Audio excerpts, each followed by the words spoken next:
What's up, gang? How's it going? What's up, Bearded Canadian? What's up, Bassy? PM Collector Boy, RV Winkle, Manic Ascendant, Satellite Sun. Hi, everybody. Happy Saturday. Hope you're doing well. On this, the penultimate day of 2023? I think that's right. God damn it. I see y'all are already poring over the amazing listing of games that we have here on tap tonight. We're going to talk about that in a minute. But first of all, I hope you're all doing well. I'm doing pretty good. I still have my annoying cough, but it is definitely tapering off. It is definitely lessening in intensity. Plus I have, you know, medication for it here. Ah, yes, that helps tremendously. Love it. So yeah, it has been an exceptionally low-key day around here. Normally on Saturdays, my girls have a whole bunch of activities to be shuffled around to, and then my wife and I, we do a bunch of chores in between. Not tonight, not today. We all just lounged around the house and had a good old time. I played a bunch of stuff, and it was very, very nice. I played, no request. You know how this works? There are never any requests on the table of contents. Once we get going, once we actually get to stuff in the magazine, that's when you get to do requests. How long has Street Fighter 2 been out by now? A year? Had to have been a year. I think. Actually, hang on. I can find out real quick.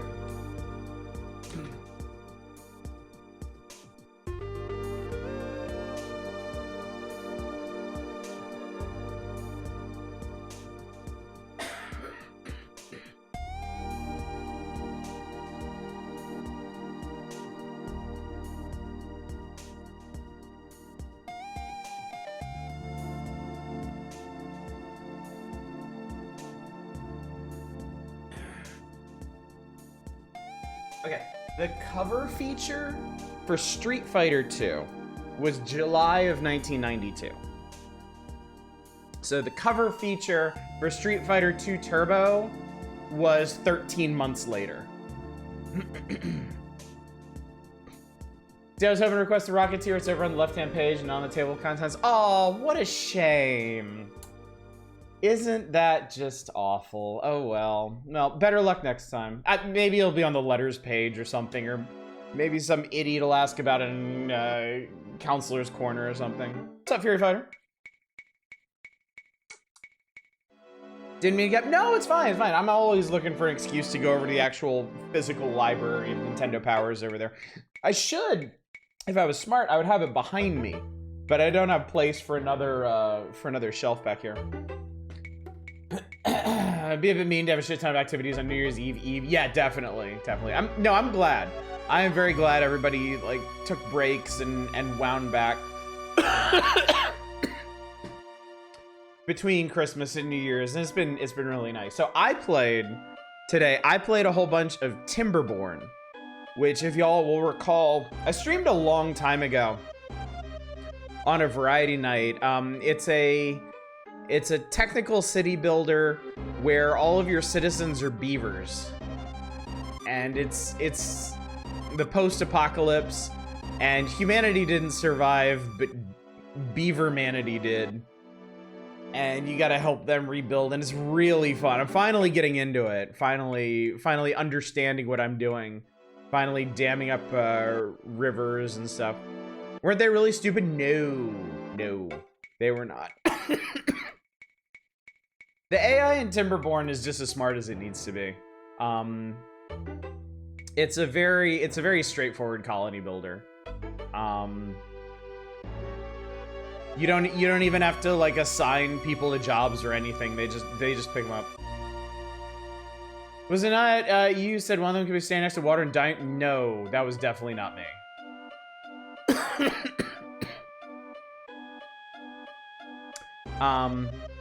But yeah, I've been working on that. The challenge of it is, so you build your little beaver civilization next to a river.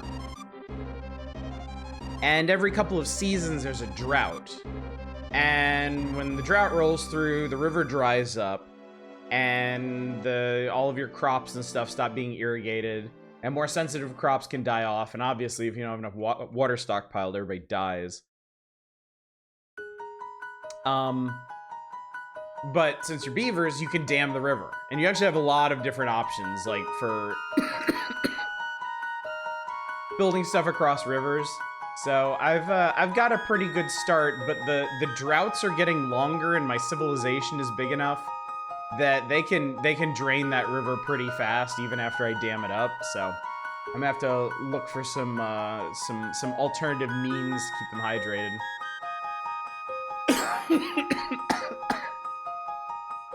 No, they're for the most part very secular beavers. Very grounded.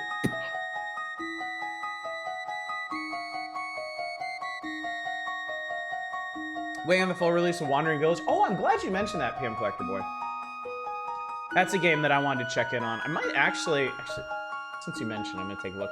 Probably not gonna buy anything else right now because I'm having a really good time going back through games that I just took a cursory look at in my library and then kind of scooted on from. You know what I'm really enjoying more than anything else is going back to games that I reviewed and idiots left like stupid comments on them about how I didn't play it long enough to give it a positive review, and playing it some more because it just makes their comments look as stupid as they actually are. I think if I had it... I wonder. There are so many just, like, stupid, useless comments on my old reviews. I wonder if I had to do it over again, if I would just turn off comments on them. It would definitely be tempting. Because people are just so goddamn dumb.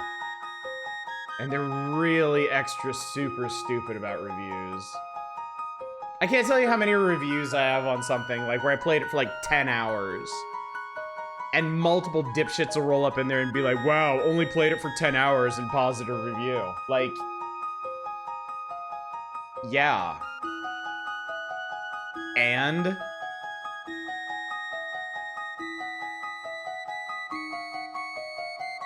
here's what I wish they did. Here's what I wish they did. Good evening, Two Hit. Good to see you. Shouldn't show playtime on reviews. I think that was a huge mistake. I think that was a huge mistake for Steam and GOG and whoever else. Don't put the amount of time people played on reviews. Like, you're just leaving it up to knuckle-dragging dipshits to nitpick at them for, like, essentially no reason. However, once you pass, like, the 250 hour mark, you're not allowed to leave reviews anymore. It's always very funny to see the negative reviews of 5,000 hours plus. No, this is hot take maybe, but I maintain that once you crack somewhere around like the 200, 250 hour mark, you are no longer qualified to review a game. Because one of two things has happened. One is that you've invested so much of your life in that game, you can simply no longer objectively review it. Like, it's just not possible.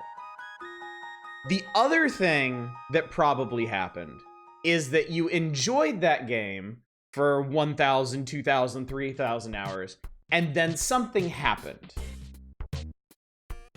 that made you sour on the game. And maybe it's a legit grievance. More often than not, probably not. Just the developers did something that you personally didn't like. So you're gonna roll up on this game that you've spent like literal years of your life on and be like, bad game, do not play. It's like, whatever. So yeah. You should only be allowed to review a game up until about like the 200 hour mark in general. I mean, you know, it depends. It depends.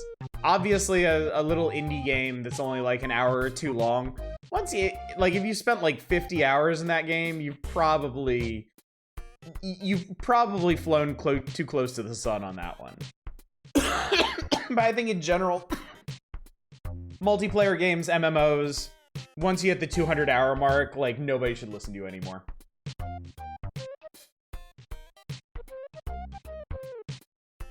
Life is Strange, love that game right after the last choice. Yeah, but it doesn't take you 200 hours to get to that, does it? Doesn't even have to be something. I don't think it's fair to expect any game to necessarily remain engaging into the thousands of hours. I also agree with that. Yeah, I absolutely agree with that. Those are, without question, the dumbest reviews. The people who play a game for like 1,000 hours and they're like, ran out of things to do, bad game. It's like, are you human? Is there still a soul knocking around in there? Bad news for my pending Stellaris review. Just don't bother, Deep Thought. Just keep on keeping on. But honestly, Stellaris is one of those rare games where it's honestly futile to review it. Like, just don't bother. That game changes so much. Whatever you happen to pen for a review is going to be completely irrelevant within like 9 to 12 months. It's a really weird situation, but that game changes so dramatically that I don't think they should enable reviews for it. Or they should, like, I don't know, if I was like running a platform or something, if I was managing a platform like Steam, I would have all kinds of little nitpicky like review controls and stuff, like like after X number of updates or something, it would just start like obsoleting reviews or something. Any review would practically have to be a history lesson. Yeah, exactly. Barring maybe live service shit with constant updates. Well, no, that plays into the whole Stellaris issue. Live service games that go on for long enough will absolutely cease to resemble what they were when they first launched. I think that's definitely true of any mobile game I've played. Like the initial launch of any like free-to-play gacha game is going to be unrecognizable like 2 or 3 years down the line. It is not going to be remotely the same game at all. Like, the available characters are going to be completely different. The gearing system is going to be completely different. The arc of progression is going to be completely different. The things that you do in it are going to be completely different. Like, I didn't even start from day one with my dumb Star Wars phone game. I started like 4 years in, and now that game's like 8 years old or something, and it doesn't even resemble the game that I started playing 4 years ago. Like, it's such a different beast. So, I don't know. It's the game industry itself has transformed in such a way as to render traditional reviews all but useless. And it's kind of funny. Like, it almost... I don't know. It almost seems to me like influencer culture may have evolved to fill that space for a reason. I mean, obviously it didn't. Like, there was no conscious decision to give up the traditional review structure for influencer culture. No one would have chosen influencer culture, God knows. But it does do a much better job of informing the consumer of what state a malleable piece of media is in that moment, you know? If I want to know what Stellaris is like right now, like if I had somehow held out on Stellaris for half a decade or however long it's been out, and I wanted to make an informed decision as to whether or not I should get into it now, I should go on Twitch and watch people play it, you know? That just watching a single stream of somebody playing the current build with Stellaris is going to give me infinitely more information than any number of 2, 3, 4-year-old reviews that I might read on Steam, you know? And the big sites, you know, like PC Gamer, IGN, all of them, they're not going back and revising their reviews as these games evolve either. Nobody does that. It would just be too much work. It would be a full-time job just to keep up with games that keep getting content updates, you know?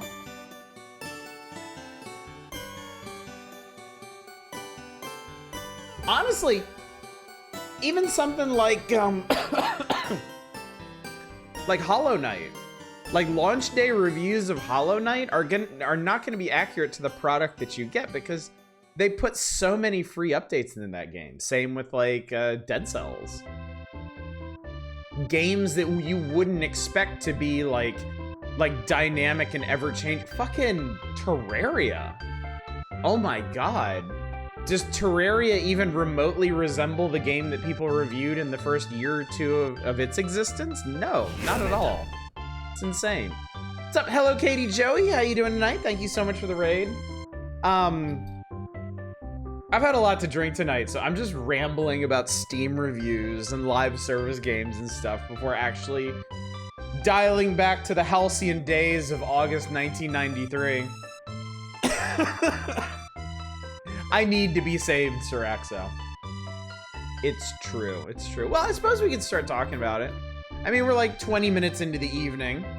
I suppose that's a decent enough time to start doing ostensibly what we're doing, which is talk about the magazine. So, I have said before, so I was a Nintendo Power subscriber from very early on. My first issue of Nintendo Power was 9 or 10. I forget which one. It's the one where Sunsoft Batman is the cover feature. Jack Nicholson in full glory is on the cover. It's great. But I was a subscriber of Nintendo Power from like issue 10 to like issue 120 or something. And Nintendo Power absolutely had highs and lows. Like, there were some issues that I would get and I would flip to the table of contents and I'd be like, oh my god, there is so much cool shit in this issue. Like, I cannot wait to go through this page by page and pour over these reviews and maps and tips, and oh my god, it's gonna be great. And then there were other months where I would get an issue and I'd be like, yup, don't give a shit. And sadly, I think you can see where I'm going with this. Sadly, this month is the latter. I was not a fighting game kid. I did not get into fighting games until high school. So the advent of Street Fighter II Turbo basically meant nothing to me. I think I rented the original Street Fighter II and played through arcade mode a couple times. So finding out that a new version of the game, a scant year later, had come out that plays a little bit faster and has some extra special moves in it, didn't really do anything for me. So let's talk about the table of contents. Let's talk about what to expect over the coming Power Hours nights. Y'all can plan your attack. You can plan out what it is that you're gonna request. Throw what wrenches you're gonna throw in our works along the way. Oh, I was just thrilled about being able to play King's Quest V on the NES. I think we've talked about this. I think we've said, like, King's Quest V is not a bad game, but the NES version of it is definitely bad and not worth playing, so. Didn't even realize King's Quest ever made the NES now that you mention it. I think it was just 5. I think King's Quest V was the only one that got like a console port, and that's because that one was huge, you know. King's Quest V was like, it was a pack-in for a bunch of systems. It was on like every clearance shelf. Like, King's Quest was a pretty well-known series before 5, but 5 really expanded its reach. Sure. Yes, I am sure King's Quest V is not a bad game within the context of the King's Quest series, okay? It is definitely playable. It is definitely doable. It's got some Sierra bullshit in there. Not as bad as the early games, not as good as the later games, but it is, for what it is fine. And then the NES port is not fine, so. Yeah, no, they didn't. By King's Quest V, it was full point and click interface, which also might have been a big element of the appeal too. Okay, yeah, then definitely. I've been watching someone play the King's Quest from the start and still use a text parser in 4. Okay, so that's probably why 5 did so well, because it finally ditched the text parser and went for a full visual interface. Which, I mean, I love text parsers. Text parsers are cool. I have a lot of nostalgia for text parsers now, but I will absolutely not deny, like, full visual point-and-click interfaces are just so much easier to manage. Love text parsing. Barbara's retorts to weird prompts are so sassy and so good. Yeah, Siraxo, if you've never played Stories Untold on Steam, you should give that a look. It's a relatively modern horror adventure that uses a text parser interface to really impressive effect. Favorite thing about King's Quest is in one of them you get Armageddon spell and can cast it and just end the world. It's like that keyboard in Maniac Mansion. Or keypad, I think. Seeing so much NES King's Quest V at this point, you should play the PC version if someone requested again. Maybe I should. Maybe I should. Do I actually have King's Quest on here somewhere? Oh, I think I have it on GOG, actually. Or do I? We can check. Oh, yeah, nerd. Oh, awesome. You're in for a treat. Stories Untold is a really cool game.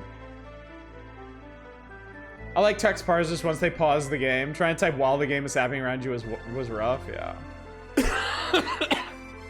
So. Anyway. Oh, interesting.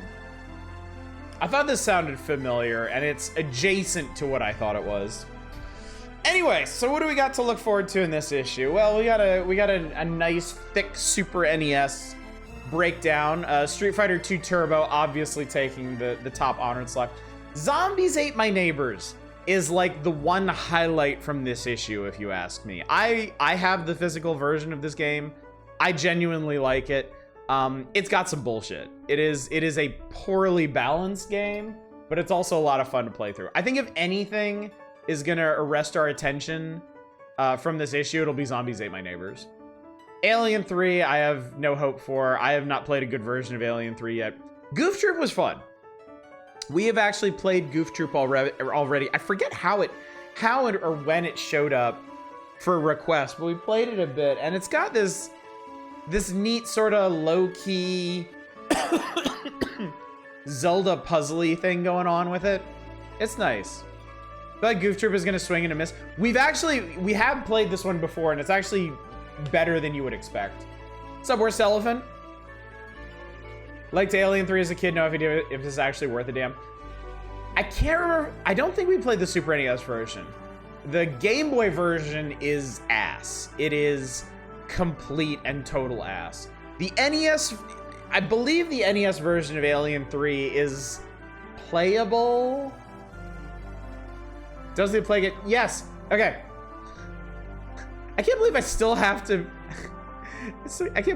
remind you all of this. Game requests don't start until after we get off of the table of contents, okay? I changed that a long time ago because people would load up the queue with all the games in the magazine, and then we wouldn't end up actually playing them for like weeks at a time. So game requests only happen when we get to that feature in the magazine, and they are timely. Like, the table of contents is just for foresight and planning now. And also to keep y'all from requesting horrible garbage from whatever ads on the left-hand page. Game Boy version's ass is a common tale told many times. It certainly is.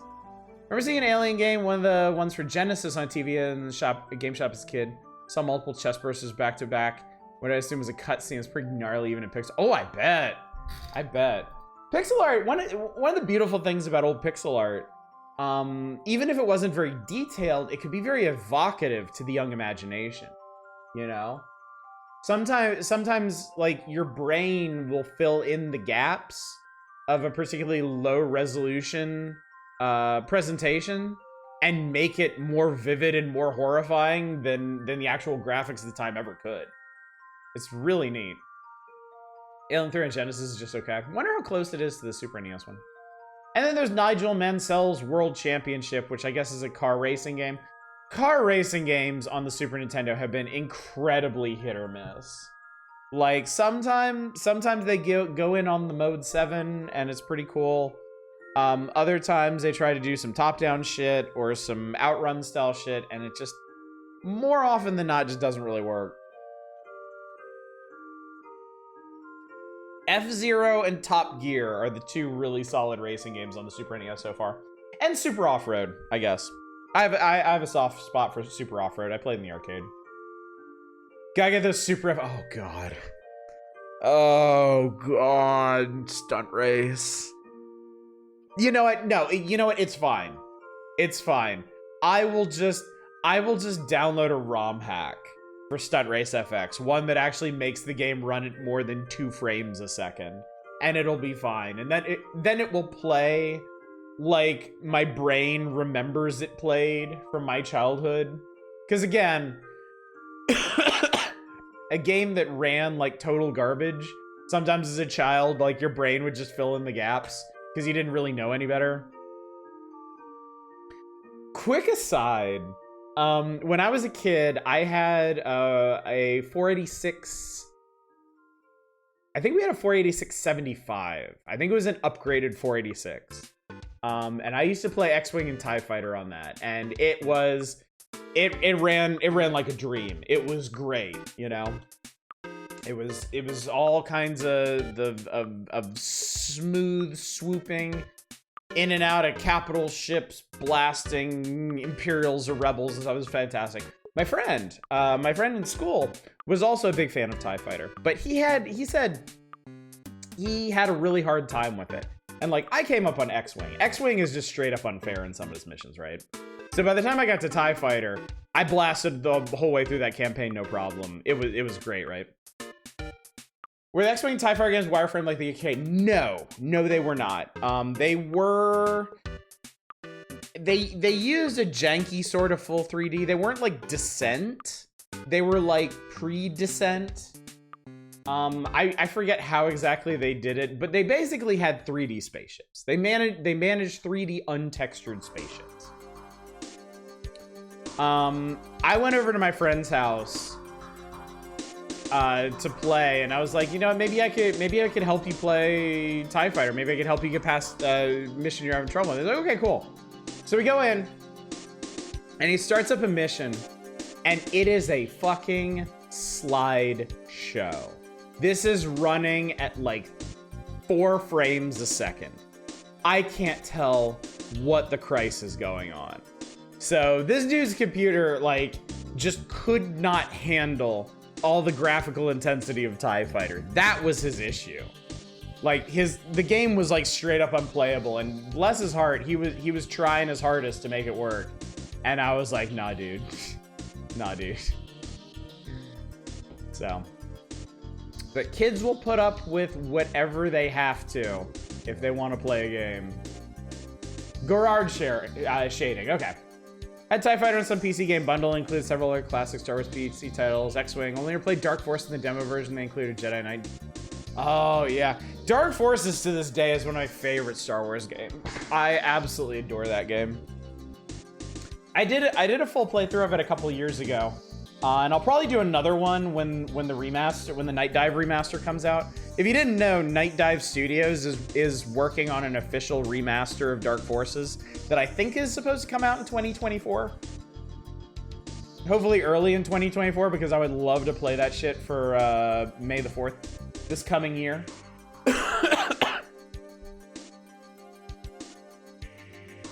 Yeah, more retro in 2024. Bring it on. Bring it on, Cool Bits. I am ready for it. Oh, shit. For anybody who doesn't, you know what? I'm going to straight up link it for y'all.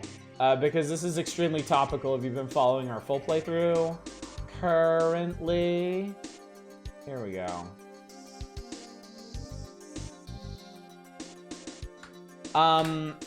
Elder Scrolls Daggerfall.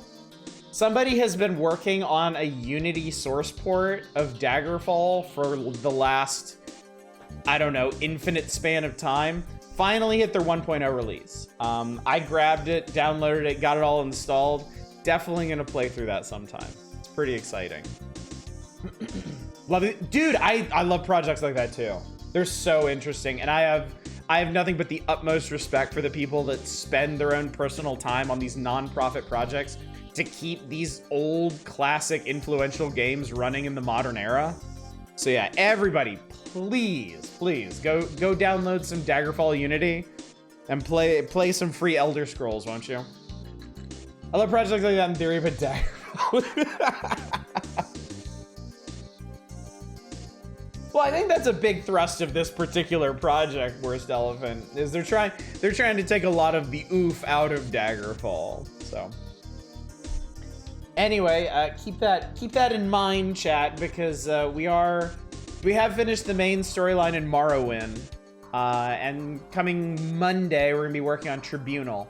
Once we finish Tribunal and Blood Moon, it is gonna leave open the question if we want to do more Elder Scrolls in the future. Which way do we go? Do we go forward to Oblivion, or do we go backwards towards Daggerfall? So now that Daggerfall Unity is out, that gives us a more compelling reason to look back, I think. Remember one run I had in X-Wing where I achieved a 6-digit score in the Proving Grounds, which was premium? Yeah, dude. The Proving Grounds required a ton of care and patience, so that is a really impressive feat. Hoping to someday rebuild Metroid Prime Pinball in full 3D for virtual pinball cabinet.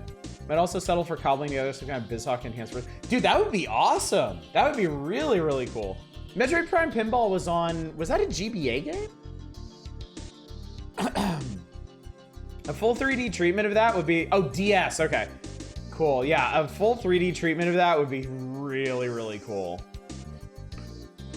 You'd be living the dream there, my friend. Speaking of the dream, in this issue of Nintendo Power, the Game Boy section seems pretty thin. We got Speedy Gonzales, which I don't think we played this. I think we played like a Looney Tunes variety Game Boy game. where each character got like a different themed stage. I don't think we played the Speedy Gonzalez game itself. Star Trek: The Next Generation we actually took a look at on Thursday, because they were already talking about that and now playing, and it's actually pretty neat. I was impressed. Of all the Star Trek games I've played on console so far, Game Boy Next Gen is actually pretty cool. Then 4-in-1 Fun Pack Volume 2 is probably not going to be worth a whole lot of time, but you never know. And then Slim Pickens on the NES this month, Jurassic Park and King's Quest V. So, alternative suggestion, Battlespire Redguard. Also not outside the realm of possibility. Like, there are a lot of Elder Scrolls games out there we could take a look at. The older, the better. Main Magnificent used the double screens and even had a rumble pack for the GBA slot.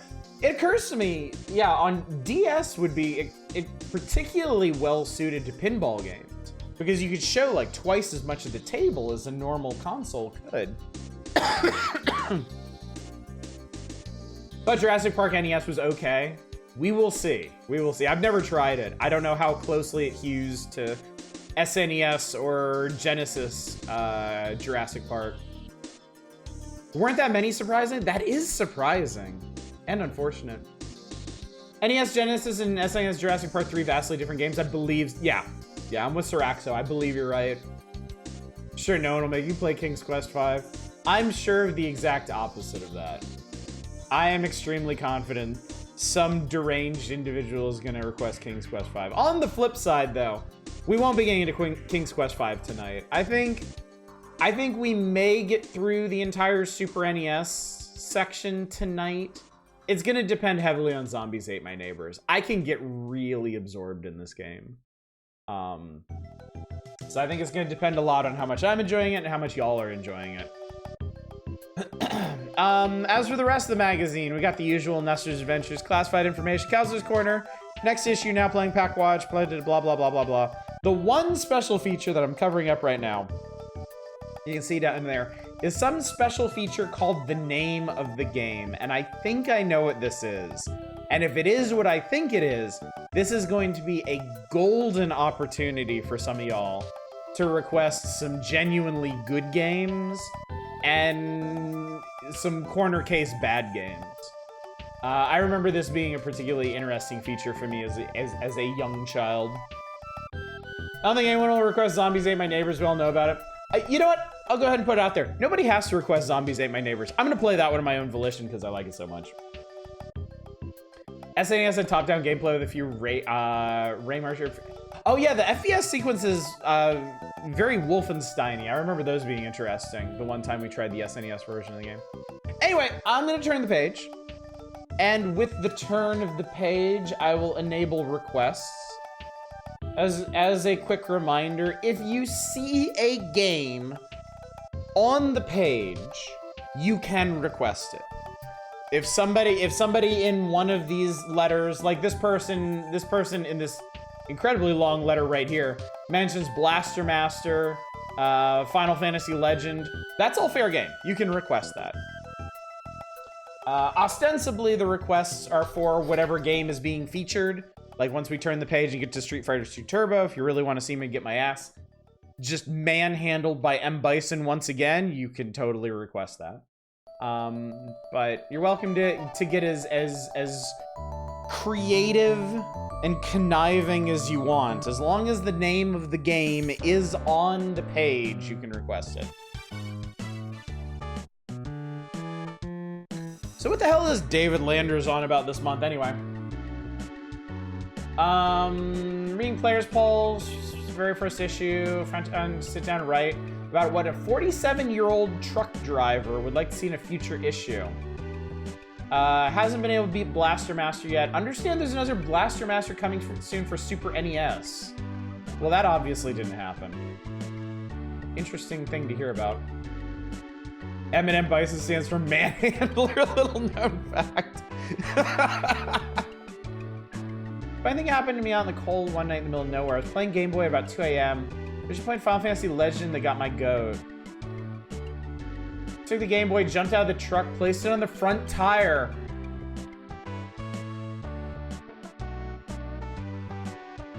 Someone So someone stopped this dude from like rage driving over his Game Boy. Say so I was about to do a one note. I explained with Final Fantasy Legend where it was. He got in and explained what I had to do. Following his instruction, I came right out of the problem. Looked up as he was getting out, say thanks. We smiled and said, "Don't thank me, mister. It wasn't for my kids, I'd have done the same thing." That's cool. That's actually a pretty decent story. Don't talk. There's a Genesis Blaster Master? Wild story or true? I mean, this is one of those stories. I don't even care if it was true or not. Even if it's pure fiction, it's a good story. Good teachable moment. That challenge Jeff Hansen to a duel to Street Fighter 2, A Link to the Past, Star Fox, Super Mario Kart. This is just some asshole bragging about what he's done.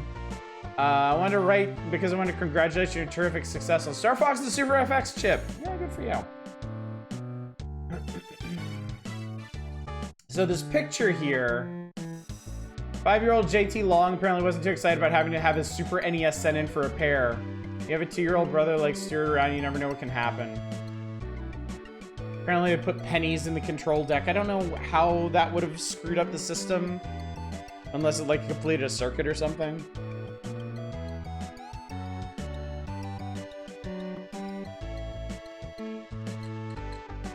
Editor's Corner has a lot of good games. Read through Editor's Corner real quick.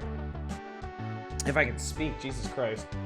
Past June in Chicago, the 1993 Summer Consumer Electronics Show took place, and in this issue, we'll give the lowdown on upcoming games. I have good news and bad news about the show. First, the good news, we saw a ton of exciting games that'll be coming your way in months ahead. For example, Mega Man X looked extremely hot on the Super NES.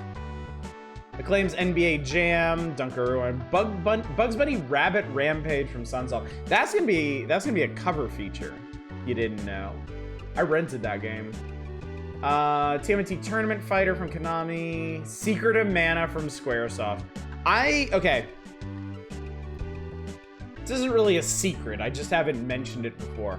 Honestly, I've been kind of wanting to get through the rest of 1993 because I want to get to Secret of Mana. I am fully, entirely intent on streaming a full playthrough of Secret of Mana because it has been so long since I played through Secret of Mana, and it's one of my favorite games on the Super Nintendo.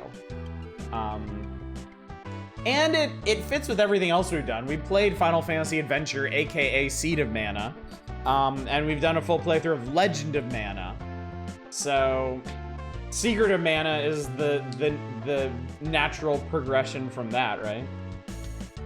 Don't care either. This is Reddit generation. I might be inclined to crow about karma farming or whatever. Feels more genuine. Yeah, I mean, what's... I'm sure there were people just making up stories to send into magazines and whatnot, but who cares? It's just more entertaining content in an era that just didn't see a whole lot of that.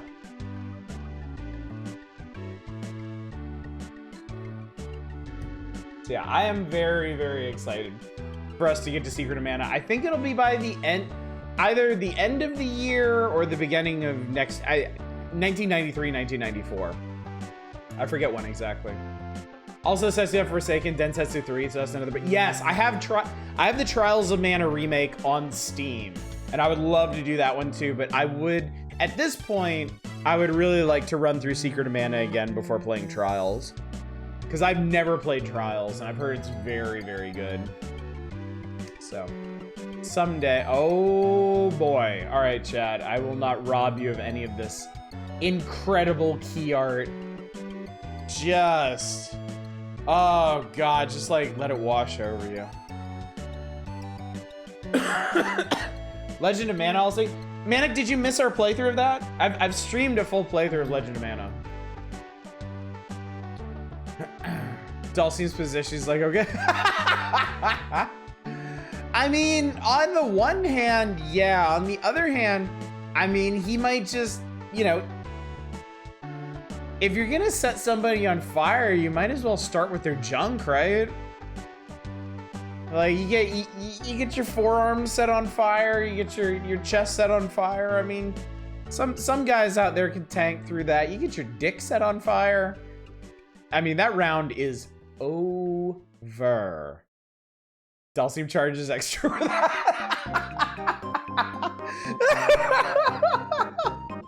Oh, God. God, every one of these. This honest, like, it looks like... What is it? What is it? Is this like the art that they spray paint on the side of like of like Indian carnival rides and stuff? I mean, okay, starting from the top, going counterclockwise. Chun-Li looks way too much like her Jackie Chan version in City Hunter. Ken looks like he is like scared as fuck of like a cockroach on the floor that he's trying to step on. Blanca's got some incredible soulful eyes going on as he tries to electrocute a motherfucker.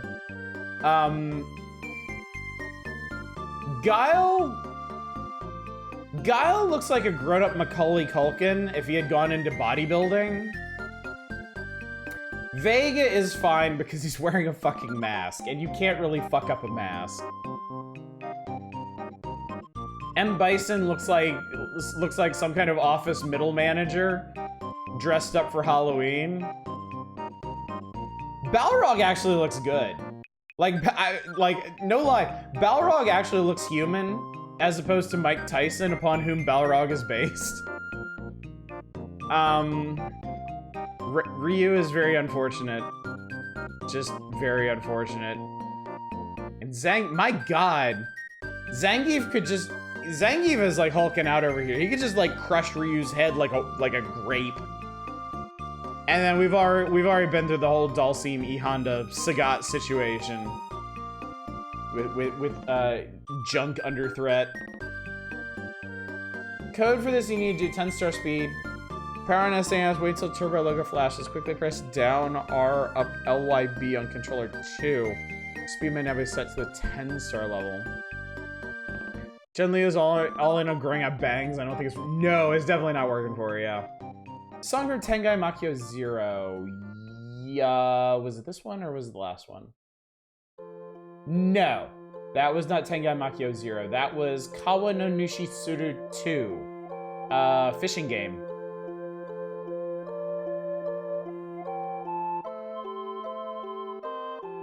Ken has a classic Capcom face that would later get reprised again by Chris on the cover of Resident. Oh, really? Oh, I didn't realize this was like vintage Capcom shit. I thought this was like just somebody that Nintendo Power paid peanuts to or something. Their muscles in Sagat's arm I didn't even know were muscles. I mean, look at Dhalsim, honestly. Like Dhalsim looks like a bunch of like, I don't know, like squashes or something just strapped together. What's up, Drake Nell? How you doing tonight? Abs on abs on abs. I mean, if you're making a fighting game, like that's the platonic ideal, right? Just a guy that's nothing but abs.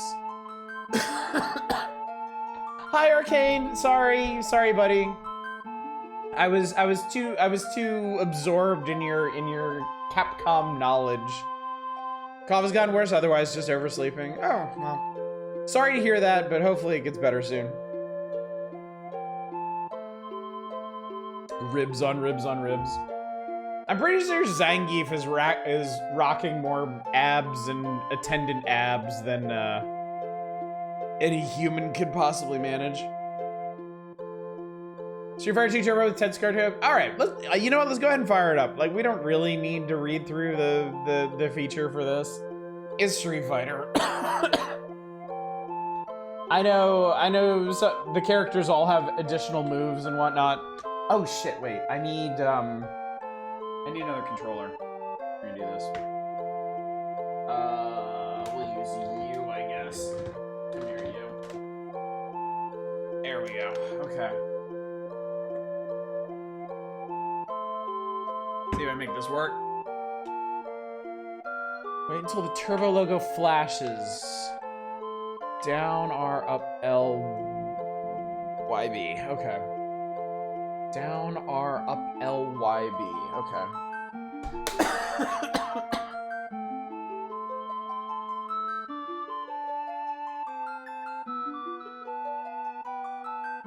Okay. I had to pause chat, so be civil, okay?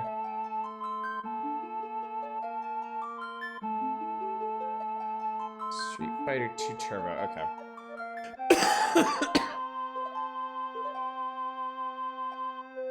Hold up, Super Aoki Ukami Toshiroki Meijika Gensho Hishi.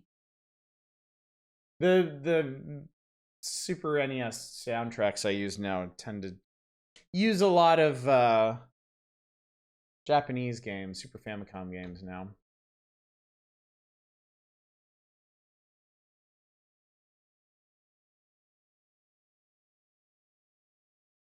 Turbo logo flash.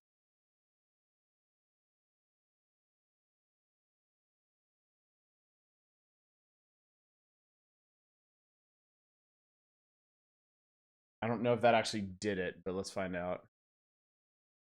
No, I didn't seem to. When exactly, when you say turbo logo flashes, oh, what the hell, man?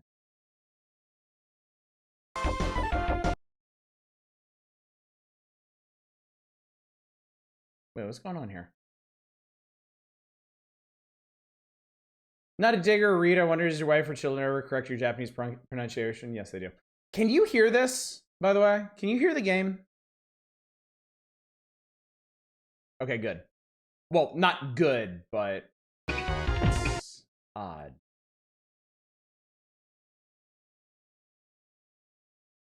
Did you put the mute code? That's that.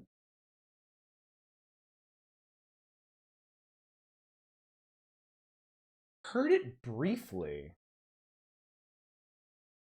Here.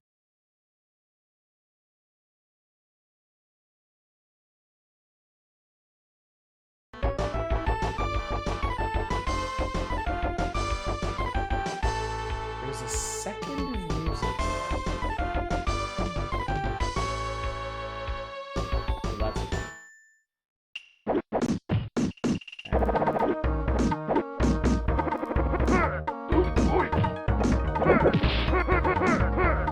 So okay, we're in a strange limbo space where y'all can hear the game, but I can't. I'm not sure why this is.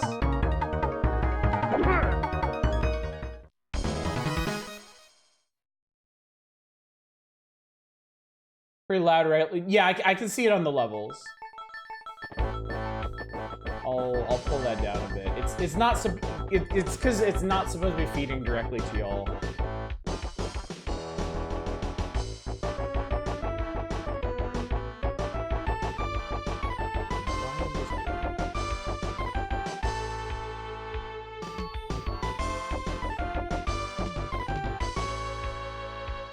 Oh, maybe this. Hang on. Can you still hear it?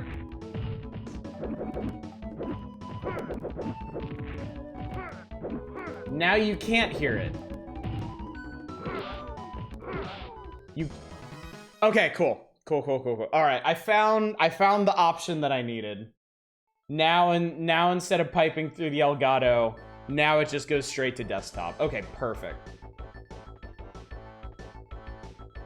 Audio routing, mixed monitoring, and streaming always feels like a crapshoot. Yeah, it sucks. I hate. If I could have one wish for streaming, it wouldn't be to be like a huge successful streamer.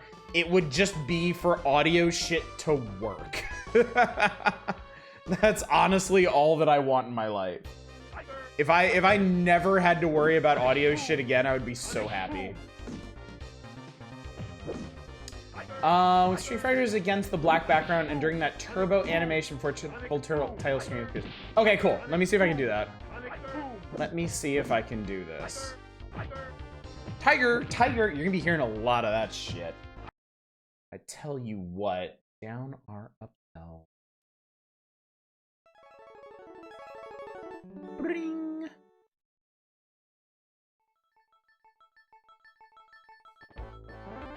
Ooh, I got it. Ooh, I got it. Ooh, what now? Ooh, even the video game is like, hell yeah, you got it, bro. 10-star, here we go. Hell yes. First try. Oh, this is gonna be great. I'm so excited. I'm so excited. Oh, I forgot that this is definitely not Super Widget. Hang on one sec, chat.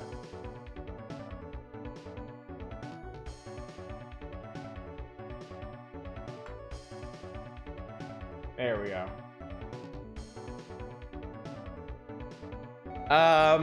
Okay, I guess we're being Ryu. USA! Super Widget Turbo. Dun, dun. Round one, fight. Oh Christ! Oh my God, no! This is a terrible idea. Oh, why is this a thing?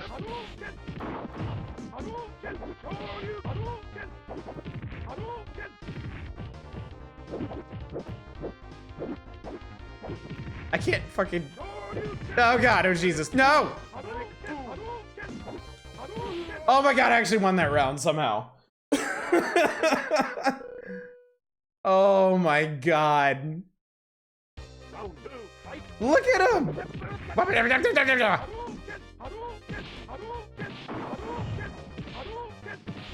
I think this is the only way I can do this. I think this is the only way I can do this. Battles for the Street Fighters to survive the cocaine they're on. Aaron takes a very long nap the next day. You did quite well, but you need more training to defeat me. Or just more cocaine. Lay in the background, probably fill our arm tomorrow. Oh shit, yeah. The classic fight. We can just... That one guy in the background is Sieg Heiling as hard as he can.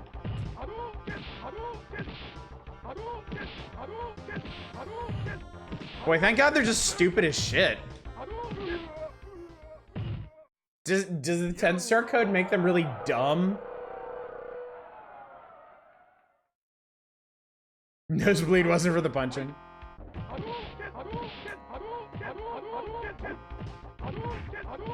Oh God, oh Christ, oh Jesus. It's so fast!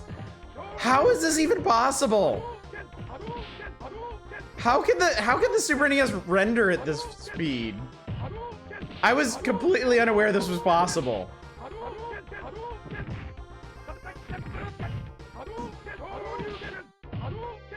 Oh God, oh God! Get away! Damn it! Too distracted by the guy next to me to jerk off.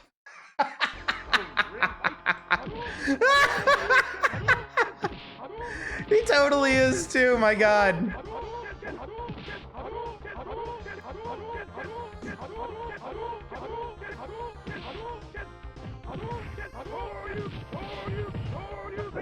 Oh God, he just keeps punching me in the dick.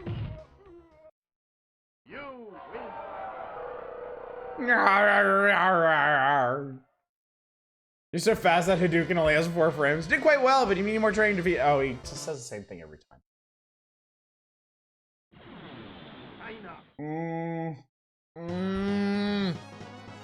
No. Fun's over, I guess. Oh God, she has a fucking fireball now too.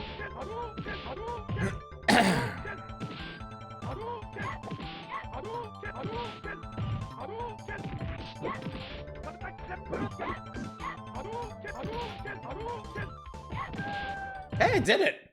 Wasn't expecting that. Chun-Li's gonna throw your asshole over the other. Oh, Chun's fireball's a half circle input in this? Oh, damn. God, she's so fast, it's terrifying. What the Christ?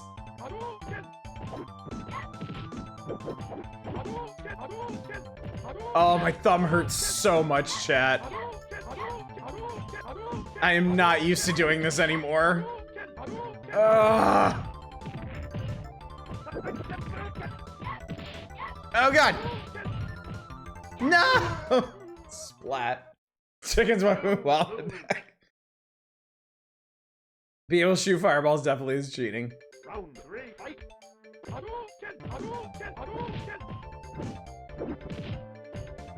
Oh my god, doing the spinning dragon kick is so hard.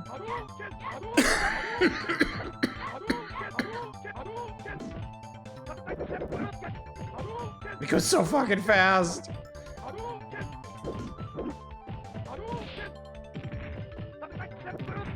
That actually worked.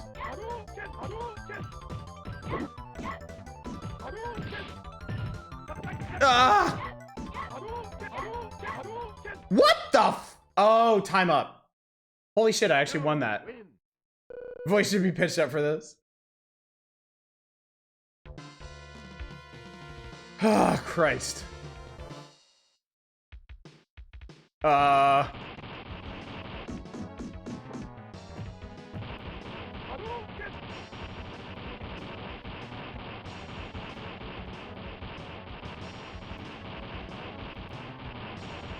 Damn it. Yeah, the timer's going nuts. USSR. Uh-oh. This is either gonna go really well or absolutely terrifying. Round one, fight. Oh, he grooving. Oh god. Oh god. Oh god. Oh god. Oh god. Oh god. Oh god. Oh god. Oh god. Oh god. Get away from me. Oh god. No, no, do not want. No! Oh god. Oh man. They give him iframes on his clothesline. Maybe all the time we're saying we're playing at speed. I mean, you joke, but it's true. It's actually true. That short hop he does is deadly. Or I guess it's a normal hop. It's just animated so damn fast. Oh god. That sign in the background says Bahan. Okay, that wasn't so bad. Speedrun strats. Do people who speedrun Street Fighter 2 Turbo, do they do it on 10 stars? I guess they would, wouldn't they? Definitely did be done in time before Wishbone starts. Some tiny skulls he's wearing. That's always bothered me. Tiny. No, Christ. Oh, God. Oh, God. The AI is smart enough to, like, snap teleport.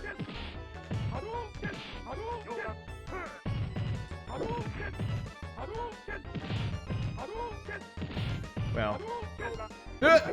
Shit. Oh, God. I'm on fire.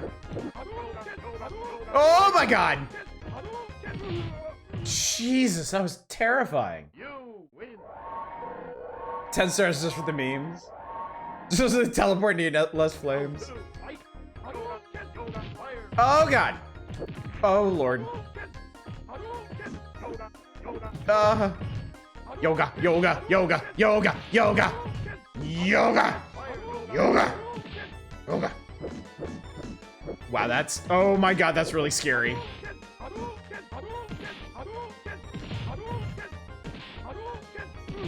Okay. Tiny skulls are neat, it's true. I wouldn't wear them, per se. That'd be a little too Warhammer-y for me, but... you know. Honestly, you just stay flexible. Play 10-star Street Fighter 2 Turbo. Wait, why do I have to mirror match in this? I don't want to mirror match in this. I mean, we can mirror match if my opponent's an idiot, but...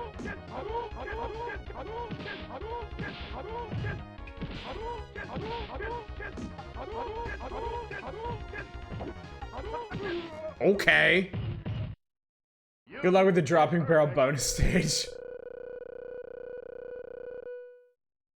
Didn't expect to get a perfect against Ryu.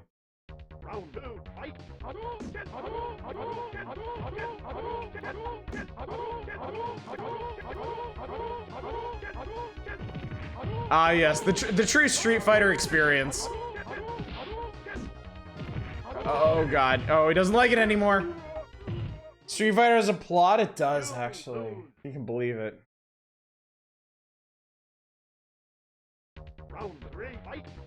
I think, me personally, I feel like that's the one place where Street Fighter doesn't really compete with other fighting games. Like, I feel like most other fighting games have either like better thought out or just more bonkers ass plots. Oh no, oh no, no, no, no, no, no, no, no, no, oh no. Oh, inputs, you're failing me. I can't fail, I can only be failed. Wow. Wow. Wow. Magic Pixel. You must defeat my Dragon Punch to stand a chance. You know, that thing that I didn't use at all. Ah, that's the one I want. That kick. There we go. That's what I should have done. Heavy kick. Could have gotten the Morrowind writers as some questionable quests. I love, like, when it comes to fighting game plots, I love SNK's shit. It's horribly written. It's absolutely bonkers, and I love everything about it. Round one, fight. Oh boy. Oh boy. Okay. It's fine. It's fine. Everything's fine. You know the thing about 10 Star, like, you're struggling so hard just to like input shit. It's like cool shit just kind of happens by accident. Oh, sure, you're beating up a Honda. Round two, fight. SNK and Tekken are the GOAT. Tekken, I mean, my problem with Tekken is it's always like a Mishima throwing another Mishima into a volcano. Like, there's a lot like, don't get me wrong, there's a lot going on in Tekken. There's like robot dudes and robot ladies and like cyber samurai and like brainwashed assassins and zombie dudes and shit. But the core plot is always like a Mishima throwing a Mishima into a volcano. And at least SNK games have the good sense to not throw Geese fucking Howard off a building every single time. You know? That wasn't too bad.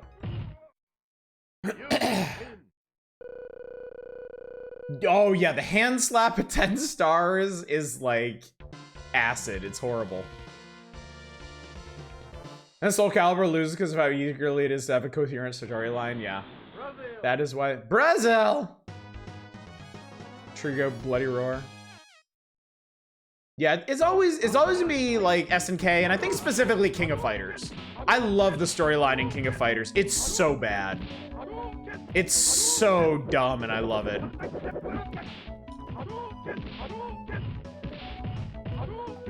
Can you throw Rock Howard down a volcano? I'm kidding, I actually made him.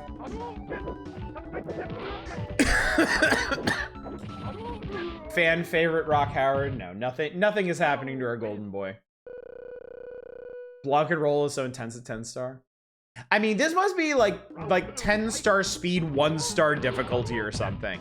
Like if this was actually on hard or something, like there's no way I would get past Blanca or Guile. They would just be like instantly snapping off like charge moves, like motherfuckers.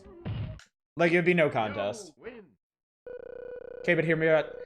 I've never played Tattoo Assassin. Not familiar with that one. Saw a video explaining at least 10 incidents in SNK history, apparently when the main characters got cloned and now it's clone armies. Oh yeah! Kyo! That was the Nest Saga. The Nest Saga? Okay, look. Round one, fight. Hang on. We're gonna talk about the Nest Saga for a second here. We've saved a ton of time here. We've got time for this, okay? Okay.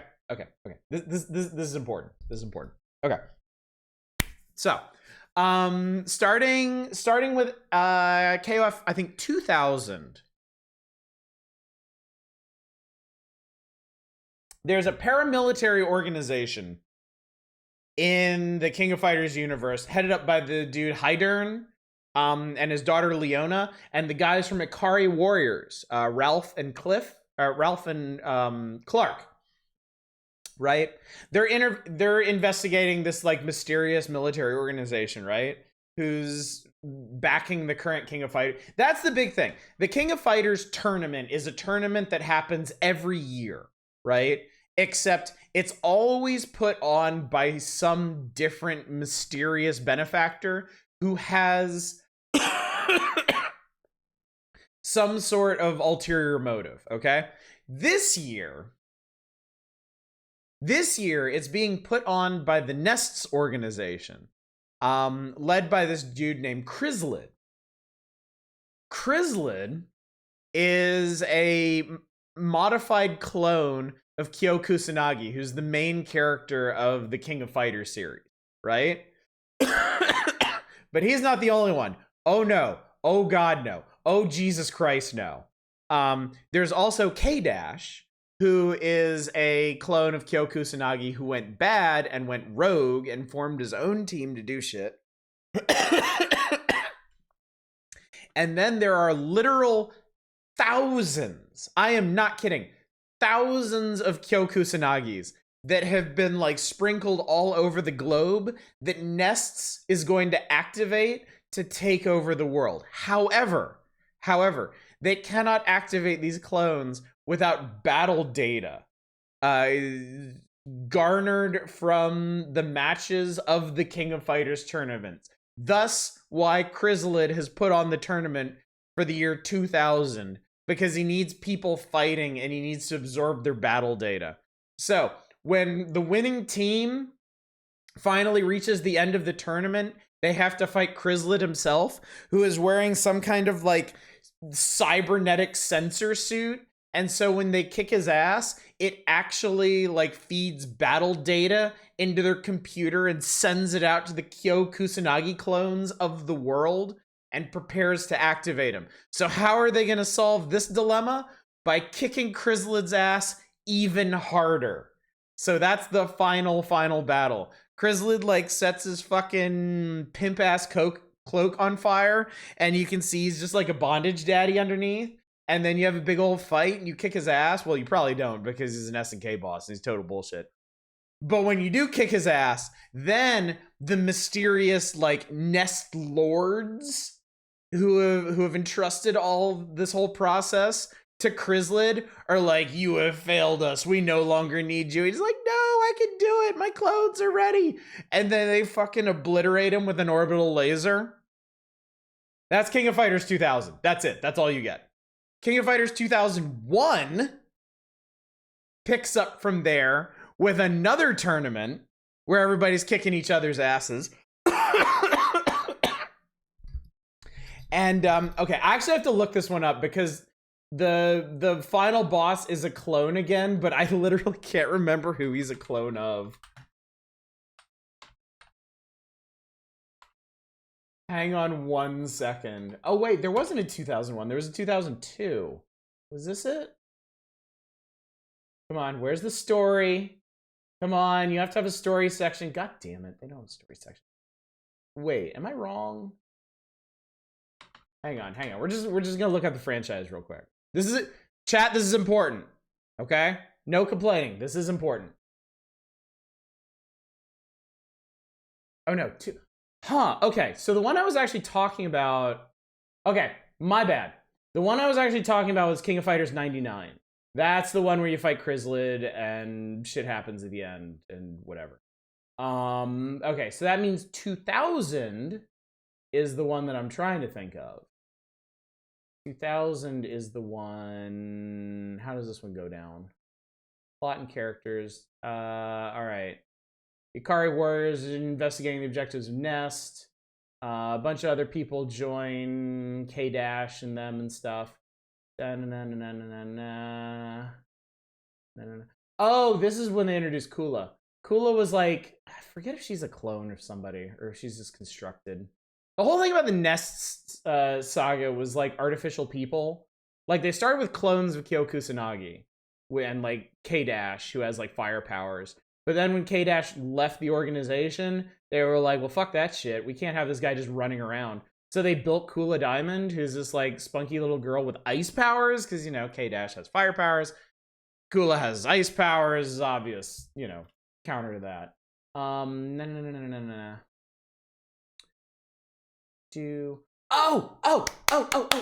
I remember now. Okay, cool. So Hydern's whole like paramilitary group or whatever, they get this new commander named Ling, Who is this guy with the mustache? That's really just like that's his defining factor. He has a mustache. Turns out he's a clone. He's a clone of somebody. I don't know who, but he's working for Nests. Yeah, okay. So Ling was like a real guy, and Nests killed him and cloned him and stuck his clone in with Hydern's people. And so, okay, look, the only reason I'm telling you this, is because I want to get to the end of the plot of this particular game. Because the clone, the clone of Ling is named Zero. And he's wearing another, like, Bondage Daddy battle suit. But instead of feeding battle data to a bunch of clones of Kyo Kusanagi, it feeds power to an orbital laser called the Zero Cannon. So, like, when people fight Zero, it actually powers up an orbital laser that Ness can use to blow people up.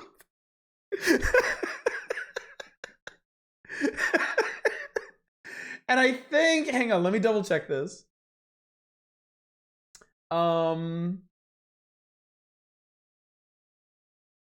Okay, no, you fight Zero somewhere, and he wants to use like, when you defeat him, he wants to use the cannon to, like, blow you up, but like, too much battle data has been fed to it, and the cannon overloads, and it blows Zero up or something. But that's nothing. That's nothing compared to 2001.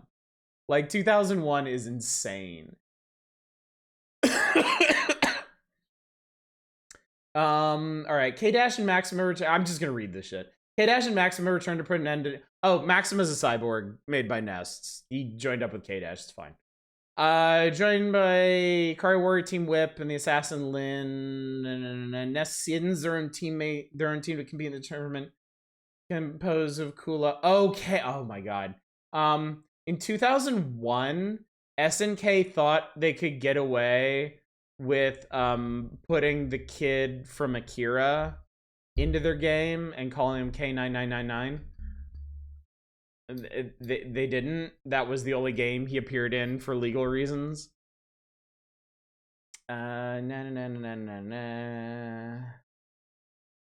Oh shit, they don't explain the plot of this one. Okay. Yeah, it's straight up Tetsuo. Okay, so 2001, there's a King of Fighters tournament, and... Oh god, okay, hang on. The winners of the 2001 King of Fighters tournament... Oh, good night, Siraxo. Thanks for coming out. Sorry you had to end on my inane ramblings. Okay, so in 2001, the winners of the King of Fighters tournament get taken to a space station graveyard where they fight a clone of Zero, like a clone of a clone, or the guy that the clone was originally based on. I don't even remember. But if you beat him, you have to fight, what is his name? What is the name of the boss of this one? Ignis. Oh god, Ignis. Ignis is like one of the most bullshit bosses they've ever come up with. You fight the lead. Okay. You fight. Okay. When you kill the clone of Ling, or whoever the fuck it is, the leader of Nests is revealed to be like this old man and is like council of elders or whatever, but one of them, Ignis, like sucks out his life force and reveals that he has betrayed all of them because he wants to use the full resources of the Nest organization and all this battle data and life energy and bullshit that they've collected to become a living god on his space station graveyard. And then you beat him up, and apparently he's a load-bearing boss, and his space station falls back into orbit and burns up, and he dies.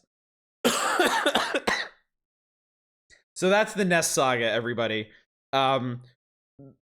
Bondage Daddy outfits connected to orbital cannons and space graveyards. I love it. King of Fighters is the best. Is it Orochi yet? No, Orochi is what they started with. The very first King of Fighters the very first King of Fighters, you're fighting Rugal, who, okay, I think Rugal is just like a rich eccentric asshole who wants strong people to fight against, and whoever wins the King of Fighters tournament gets taken to his personal aircraft carrier, where he kills people and turns them into statues, but you kill him instead, and of course he's a load-bearing boss, so that sinks his aircraft carrier. And then I think, if I remember correctly, it comes back? Like, he comes back as, like, zombie Omega Rugal after that, and you have to do all that shit over again. And then I think after that is the Orochi Saga. I think after that one, it's revealed that some people like Iori have this, like, Orochi blood virus, which, like, goes way back in their bloodlines, and is the key to summoning a god of nature who will purge all of humanity from existence, like the literal Orochi, like deity. And there's a couple tournaments that have this shit going on in the background. I think that's when, like, Wolfgang Krauser shows up to be, like, the boss of King of Fighters or whatever. And then there's, like, an Orochi team one year. That's when they have, like, Shermie and Chris and the big buff guy with the heart locket. And it turns out that the whole reason they're in the tournament is to summon the Orochi god, and, like, Chris becomes his avatar on Earth, and he comes back and he's like this really swole blonde dude in jeans, and you have to kick his ass.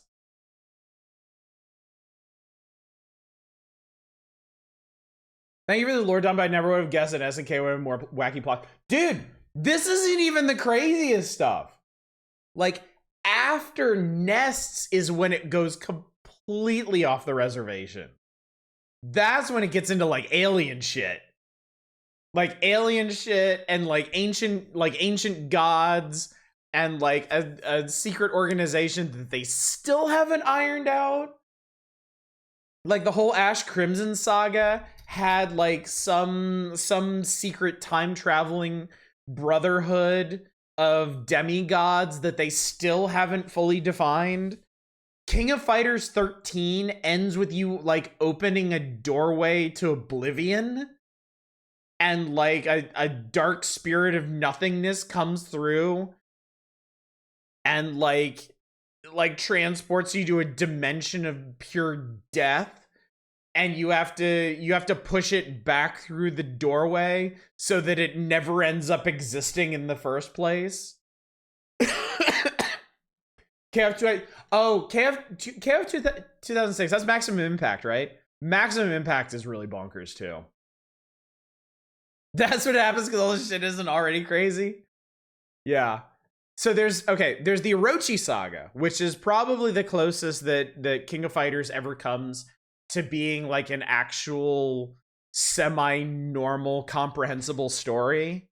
That's, I want to say that's 95, 96, and 97. And then Nests is 99, 2000, 2001. That one is bonkers. And then there's the Maximum Impact series that happens, is like 2003, 2006, somewhere in there. There's 2 of those games, and that's nuts. That has to do with aliens. And then there's the Ash Crimson saga, which is like, oh Christ, I don't even know where to place this. It's like, that's like 11, 12, and 13. If I'm remembering correctly, yeah, that it has to be 11, 12, and 13, which is from 2005 to 2010. And that one probably has the most bonkers story. That one has so much going on, and it's so poorly defined. And it involves time travel. There's a whole shitload of time travel. And then 14. What the fuck happened in 14? 14 was like the start of a new saga. And the boss of that, The boss of that one was like a gestalt of souls and people who were killed across the entire history of the King of Fighters series, but it caused like ripples through history, and it caused things like Samurai Showdown characters to show up in the present because this was so disruptive. And then when they defeat it, everyone who died came back to life or something. And then in King of Fighters 15, you fight... Who's Otomuraga? Otomuraga, like the boss of King of Fighters 15 is like a literal goddess. She's like the goddess of like... I wish I could remember. But she's really pissed about whatever you're doing. And you got to kick her ass or something. What's his name with a big bullhorn belt buckle? Oh, Antonov. Yeah, Antonov. King of Fighters 14 starts normal. Like some big Russian oligarch takes over the King of Fighters tournament, and he just wants to run it because he's a big buff dude, and he wants to prove he's the biggest, buffest dude of all time.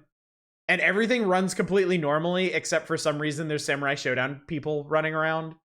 And then at the very end of the tournament, like the final, like the final match, like this gestalt being of dead souls shows up and blows everything up. Did you actually do a full story playthrough of 15 on stream? I did, yes. I did. I faced and defeated Otomuraga on stream. All right, anyway, I've been rambling for a while. I'm gonna get back to getting my ass kicked by Balrog now. Fight? Oh, he fighting. I think he's... Okay, he's really pissed that I spent all that time talking. I was wondering if I could just low kick him to death. Balrog enjoyed the lore dump? No, I don't think he did. So the CPU... No, you said the CPU was on 1 star. I was like, I have no idea what it's on, because I haven't done anything.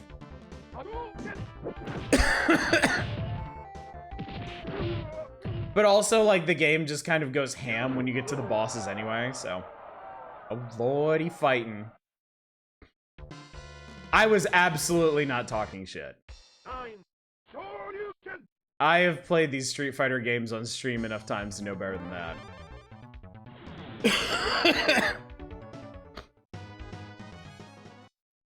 Round 1, fight!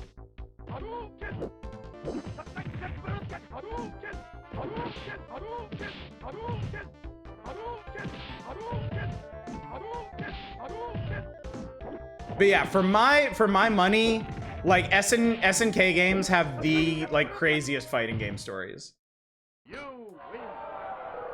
Like, I know there's a lot of crazy stuff going on, like Tekken and Virtua Fight. Like, Virtua Fighter has a bunch of, like, weird synthetic people and shit in that one. I don't know where they end up going with that. I have no idea what the story is in Dead or Alive. I assume it's something pretty bonkers, too. Guilty Gear has a really... Okay, look. Guilty Gear has a really weird story, but, like, that's on purpose. That's... I feel like Guilty Gear doesn't count because they are going... Wait, what the fuck is this? Oh lord, okay.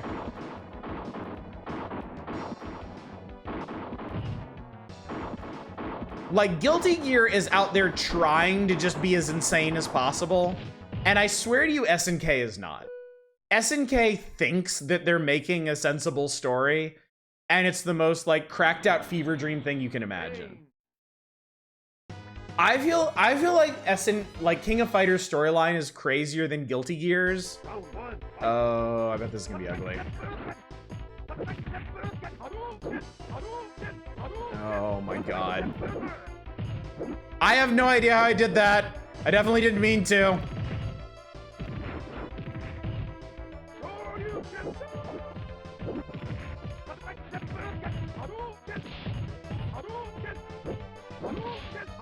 I cannot believe I won that.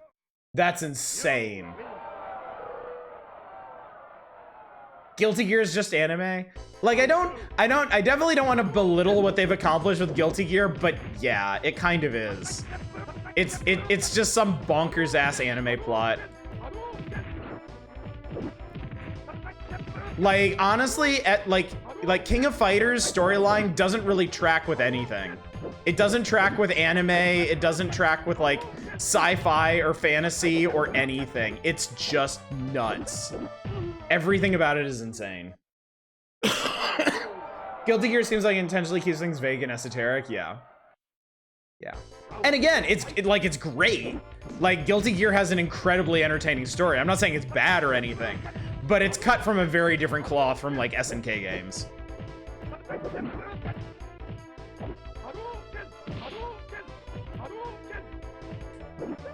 Shit. I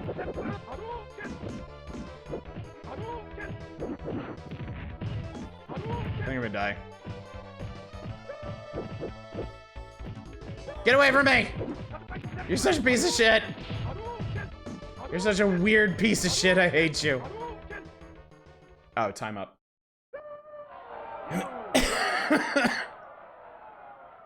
I was told them pretty in depth, but I mean, there's always elements of the Guilty Gear story that they keep, like, they keep obscured on purpose.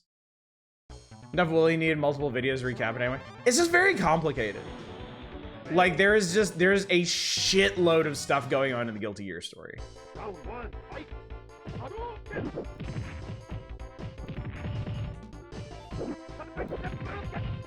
Like, I think that's one thing you can definitely give Guilty Gear credit for, is like the individual characters in Guilty Gear probably get more story than any other fighting game character, except maybe like the Mishimas or something.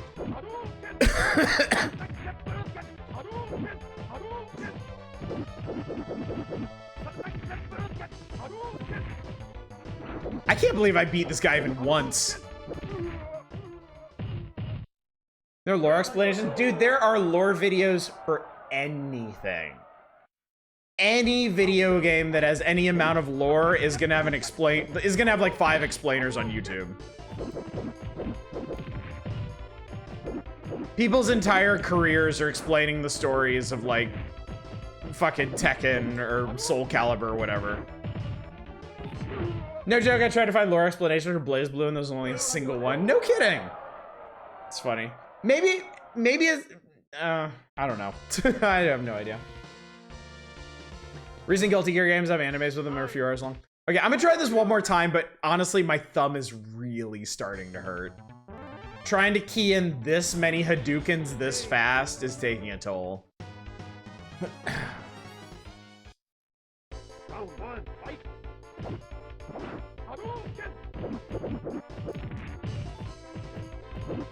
I can't even do the spinning dragon kick anymore.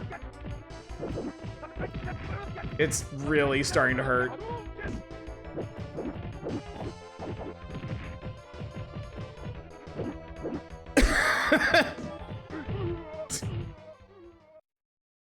Oh yeah, Bionicle has like a really crazy lore, doesn't it?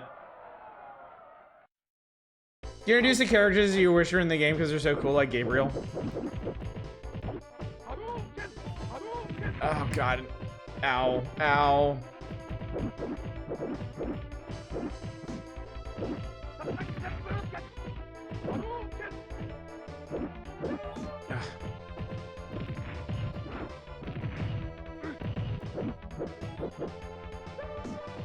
End me!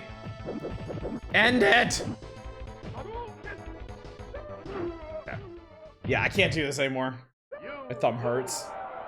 Can you no, you probably can't see it under the lighting, but like my thumb is actually turning red.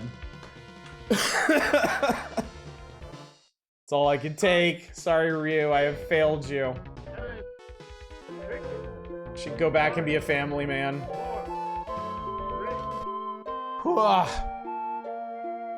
Oh, you actually saw that? Okay, cool. Then you understand my suffering. Favorite tidbit is basically takes place inside of a continent-sized robot. That is cool. See, I don't know shit about Bionicle. Type in BlazBlue lore into YouTube, you get a bunch of playlists. I don't know if they're any good, but they're out there. They're definitely out there.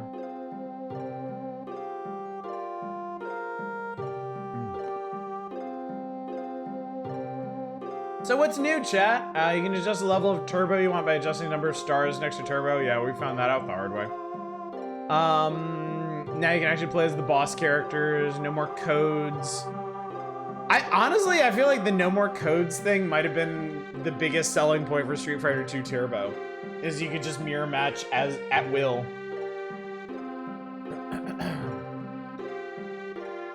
M. Bison. He isn't the strongest because he's the final boss. When playing the computer battle, then Bison may be the toughest. When player 2 selects him, it's anyone's match. He got his Psycho Crasher, his Flying Fists of Fire. Just do Psycho Crasher forever.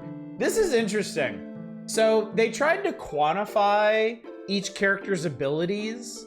Move speed, jump power, attack, and defense. And they also like projected win rates down here against certain characters. And honestly, like for Bison, according to Nintendo Power, who is never wrong, his win rates are pretty even against everybody. Ryu and Vega are favored against him. He's favored against Blanca. Give me Raul Julia again. Let me see him just gorge on the scenery. Yeah. Easily the best part of that movie. Sagat, Tiger Uppercut, Tiger Shot. They call it Tiger Ball.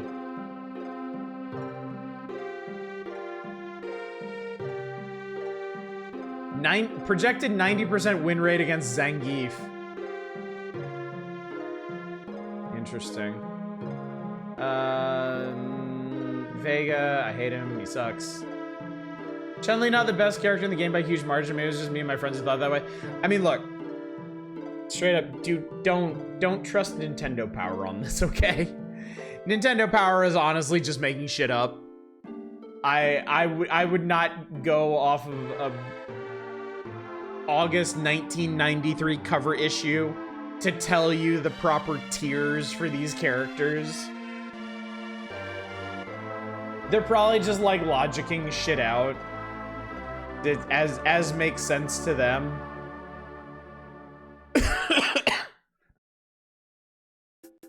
They have Vega favored against everybody except Blanca. They project only a 20% win rate against Blanca. I'm not entirely sure why. Maybe they just assume that the Blanca player is gonna like turtle and use his electrical attack, and the Vega player is gonna be too stupid to figure it out. Journalistic integrity couldn't be Nintendo Power. Balrog, more punching variety. Giving too much credit, they clearly use dartboard to generate those numbers. I know, right, Chaos? Oh man. Also, good evening, Chaos. Good evening, Zem. Good evening, Justin Brett. And Ms. Roy. Anybody else I forgot to say good evening to? Good evening to you. I know we're more than halfway through the evening, but good evening nonetheless. Guile. I think they gave him some kind of like rising knee attack or something. Pretty evenly favored against everybody except Dulcine, Vega, and Sagat. Blanca. Yeah, for some reason they have Blanca beating Vega 80% of the time, and I'm not sure why.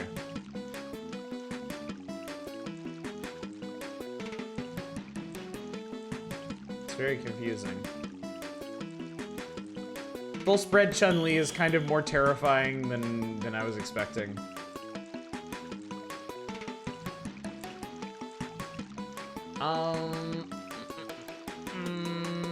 Let's see.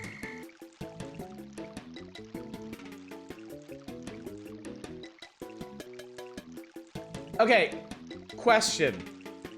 Did they change up Ken at all for Street Fighter 2 Turbo? Because they have him at a 40% projected win rate against Ryu. But if he's still just a carbon copy of Ryu, that doesn't make any goddamn sense. Chun-Li has so many legs, that seems unhealthy. It's biblically accurate, Chun-Li. Oh my god. Alright, so Chun-Li, they gave her a fireball. And the spinning bird kick. They used a dartboard? Yeah, they must have, honestly. Yeah, okay, so they have Chun-Li at even or worse odds against everybody except Dhalsim. They have her losing to Vega, Balrog, Blanca, Ken, Ryu, Zangief, and E Honda. I find that highly suspect. Ken worse Ryu because fireballs don't set enemies on fire. Is that some other version of the game? I don't think we're there yet. Like, I don't think, like, he doesn't have his like burning uppercut in this one. I think that's, what is it? Super Street Fighter 2 or Street Fighter 2 Championship Edition? Whatever. There's a third version of this game for Super Nintendo that includes the other 4 characters, Cammy, DJ, T-Hawk, and the totally not Jackie Chan. Or totally not, fucking, you know who I mean. To be fair, there was like 90 versions of Street Fighter 2. There was, but there were only 3, Bruce Lee, thank you. There were only 3 versions on Super Nintendo. There was Street Fighter 2, Street Fighter 2 Turbo, and then I honestly can't remember if it's Super or Championship Edition.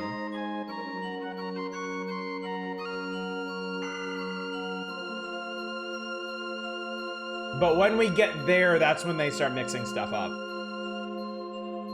That's when Ryu gets like his red Hadouken. That's when Ken gets his burning uppercut. It was Super. I mean, that makes sense. Super Nintendo. Championship Edition was on Genesis. Okay, cool. Okay, cool. Good to know. Ryu. Yada, yada, yada. Zangief. Yeah, Zangief's spinning clothesline can move towards people and also gets iframes. Zangief has a 10% projected win rate against Sagat. 50-50 odds against Bison. 60% odds against Chun-Li. Clearly. Only bear around here is absolutely Zangief. Zangief looks more human than Ryu. Let me know what the logic of Ken Ryu was. Let's make 2 identical characters. I think they, like, I believe the story was they just wanted to expand the roster. They just needed a quick and easy way to expand the roster. So they copied Ryu over and just changed his sprite a little bit. Biblically accurate E Honda. Left over from being 1 player and 2 player in Street Fighter 1. Hacked version of Street Fighter 2 called Rainbow Edition is one I'm thinking of it as a lot of unpredictable shit like variable speed and bouncing Hadoukens. That sounds crazy. That sounds pretty crazy. So yeah. Suddenly zombies ate my neighbors! Fuck it, let's just move on. Let's just get on with our lives. What's up, Kuros? E Honda has all those hands like a pet all those dogs. That's how he mastered the 100 hand slap. He just couldn't stand not petting all of the good doggos at once. I always forget this game is from Konami. Remember when Konami made games, chat? Neither do I. Konami's funky new Super NES title may be reminiscent of a bad horror flick, but the game is first-rate fun. It's only 45 levels? I thought it was way more than that. It's 45 levels with names like Terra on Aisle 5, Chopping Mall, and Mars Near's Cheerleaders. Oh god, I'm really starting to slur these words.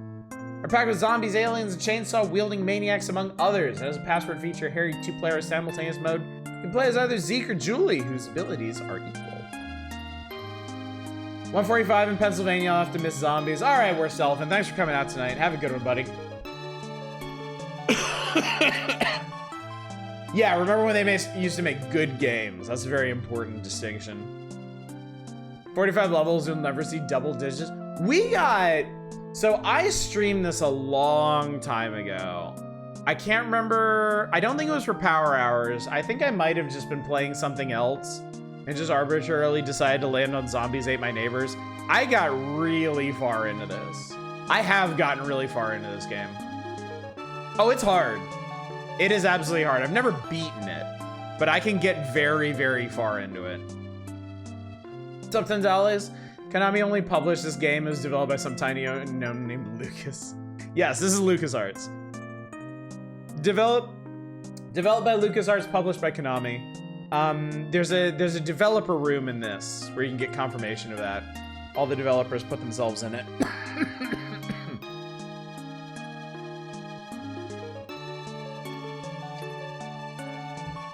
I mean, same question, really. Remember when Konami used to publish good games? Neither do I.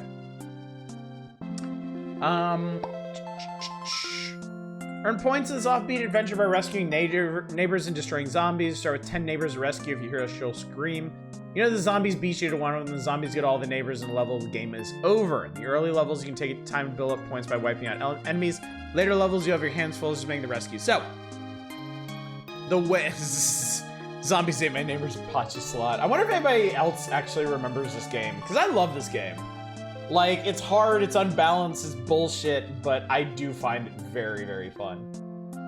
So here's the deal. Each level in Zombies Ate My Neighbors is a big, wide open, top-down level. Sometimes it's a neighborhood, sometimes it's a hedge maze, sometimes it's a shopping mall, sometimes it's a football field, sometimes it's ancient ruins. It can be all kinds of bullshit. You start the game with 10 neighbors, and your objective is to run around and rescue all of the neighbors. You want to see a few minutes of it, you're going to see like an hour of it. You're going to see like the rest of the night of it.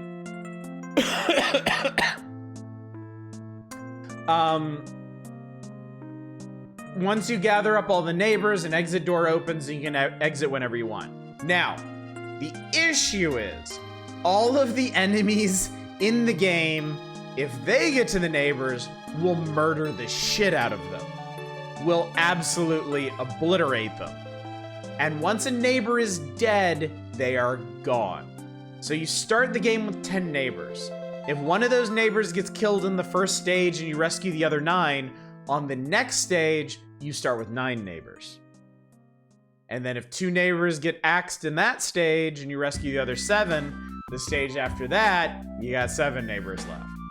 So, obviously you want to try and preserve as many neighbors as you can from level to level, but attrition is going to take its toll at some point.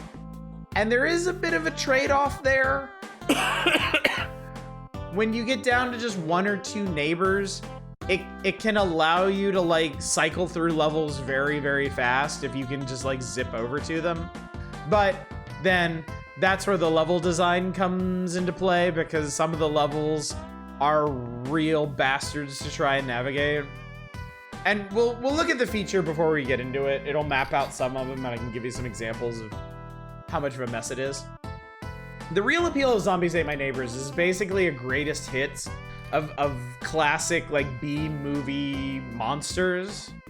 I mean, you've got some big names, like there's a Dracula in here, there's a Frankenstein in here, there's werewolves and shit. But there's also like a hockey masked serial killer, there's pod people, there's blobs, there's zombies, there's all kinds of really cool shit in this game. And that's why down here in the section kid stuff, that's why there's so many weapons, because each of the different monsters is weak against different shit. Like, second from the bottom on the right, down here, you see there's silverware. Silverware doesn't make a very effective weapon against most monsters, but it's really good. It's basically a one-shot kill on werewolves. Ice pops. Ice pops don't sound like a fucking weapon, but they're really, really effective against jelly blobs. Tomatoes are really good against Martians. Soda pop cans work like grenades. Enemies that take a lot of hits but are overall weak go down really fast to soda pops. Weed Eater is important against killer plants. So there's a lot of really interesting weapons in this game, and they have specific uses against certain enemies. Excess of weapons, how long it takes to rotate through them is my only real issue with Zombies Ate My Neighbors. That's fair too. There are a lot of weapons in this game, and if you get a big inventory, it can be hard to call up what you need when you need it. Speedruns for this game are wild. They kill off all but one neighbor after save them ASAP or is game over. Yeah. I mean, that makes total sense. It makes the levels go really, really fast if you don't lose that last neighbor. So extremely high risk, high reward. Game that simulates having to decide which of your neighbors you actually like. So yeah, this is what levels look. Level 1 is basically like a backyard abutting a graveyard and a toxic waste dump. Pretty straightforward to run around and grab everybody. There's also keys. Keys unlock doors. You can get bazookas in this that you can blast through some walls with and dodge having to use keys. So there is an element of like having the right tool to access certain areas. Level 1 is Flint, Michigan. There's also hidden passages through like hedge mazes and walls and stuff. You can swim in water, you can bounce on trampolines. Level 4 is a hedge maze. This one's a big pain in the ass if you don't have something to blast through hedges, like a bazooka. Level 12 is a football field. Being attacked by Martians and like crazed footballers. Level 22 is the Revenge of Dr. Tongue. Dr. Tongue being their Frankenstein stand-in. And then is that? Yeah, there's another page of this. 25 is a shopping mall. The fucking giant baby is one of the worst parts of this game. There are potions that can turn you into a monster. And you're basically invulnerable. You get a super strong punch. I think the monster can also punch through hedges and stuff. Super, super useful. But on some levels, they put like a baby neighbor right next to one of those potions, and if the baby gets to the potion, they turn into a giant baby, and you have to fight them, and they're basically a boss. And it just takes an unconscionable amount of damage to defeat them. And they set up some of these levels so that it's unavoidable. So. And then, yeah, level 29 is a zombie house party. So anyway, let's get into this one. Let's save some neighbors from getting eaten by zombies.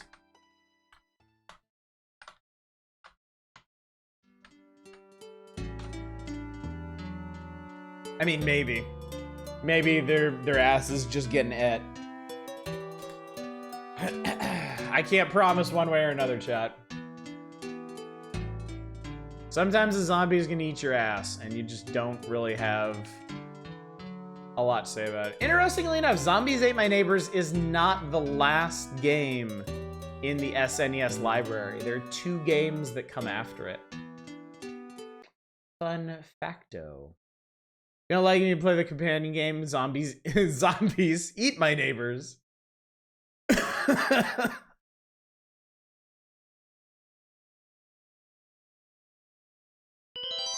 God, I love the old SNES Konami logo so much. I love it so much. I also love the LucasArts logo, just because it always meant quality to me. I love this intro too. The really beautiful thing about Zombies Ate My Neighbors is it absolutely nails like the B-horror aesthetic. Like, it's so solid. Like, it's not a scary game, but it has like that B-horror creep factor to it, and I really, really appreciate it. Yeah, Kuro's got it. Zool and Zoop. Woo ha ha ha ha. I'm gonna be the lady this time. I can never play as the lady. Rescue the neighbors in! Level 1, Zombie Panic. Alright, we gotta hurry.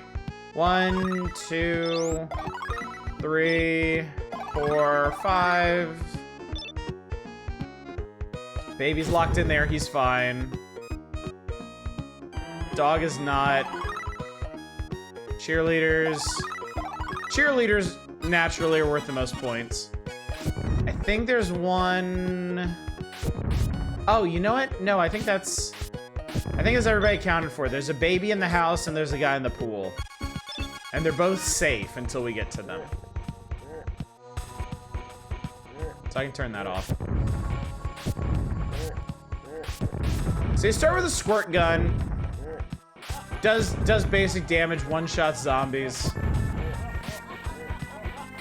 You have ammo for everything though, so you can't really take a load off on collecting items in this game.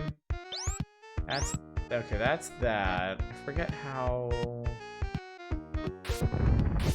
Might as well go ahead and get the baby.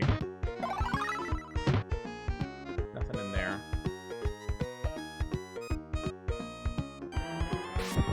This girl trucks hard. I really admire that. She is working. I just go against kill zombies. Full of holy water? I don't know.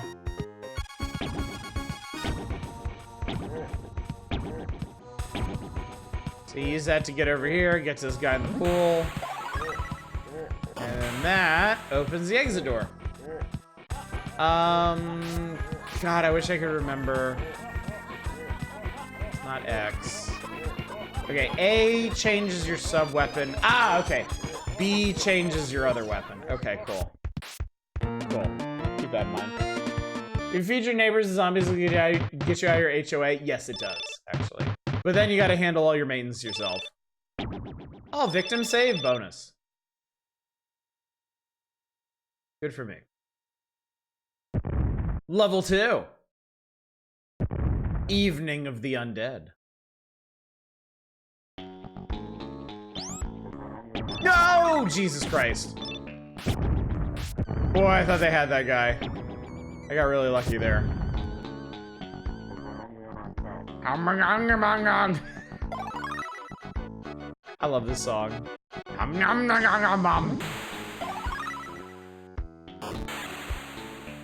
Okay, girl on trampoline is completely safe. I don't have to worry about her. People in house, less so. Zambi! Don't you kill that teacher. She needs to give me an F.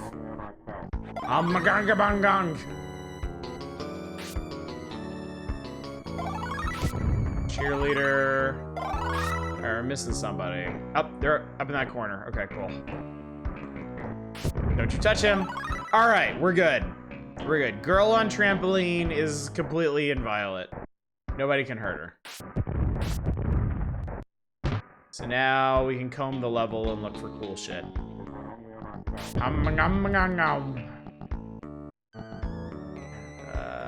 There we go. Okay, cool. Man, Street Fighter 2 Turbo really fucked my thumb up. It hurts a lot now.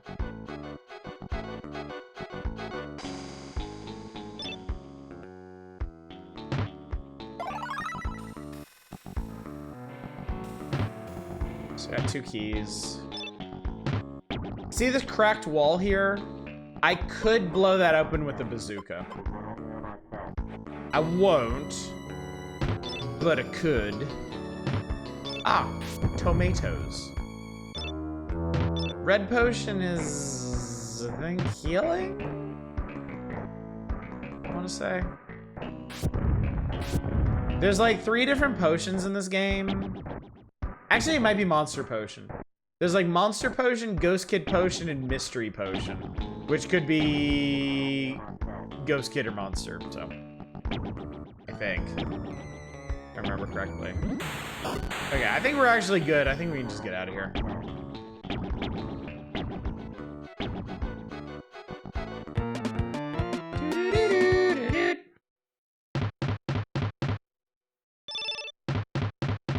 Two stages in, still got all 10 neighbors. And there are different people on each stage. Level 3. Terror in aisle 5. Oh, we got shopping. We got a shopping mall level. I really like the shopping mall levels, honestly. They're pretty cool. Okay, save the baby.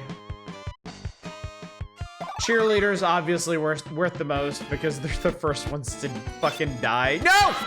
All right, so we lost 1 neighbor. Fortunately, the couple counts as 1 neighbor.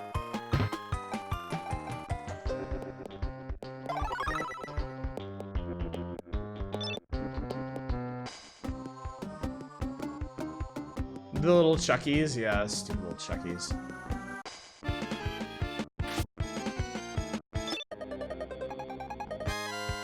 Dead Rising pretty much took its premise from this.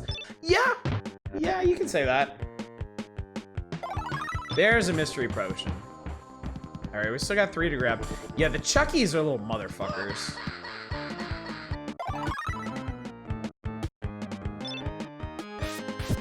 Chuckies are total pieces of shit.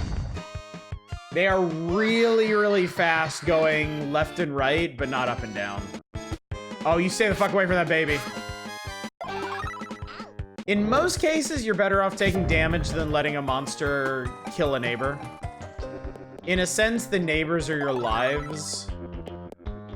All right, we saved everybody. Let's see what else we can extract from the mall. Whatever you do, don't go up the down escalator.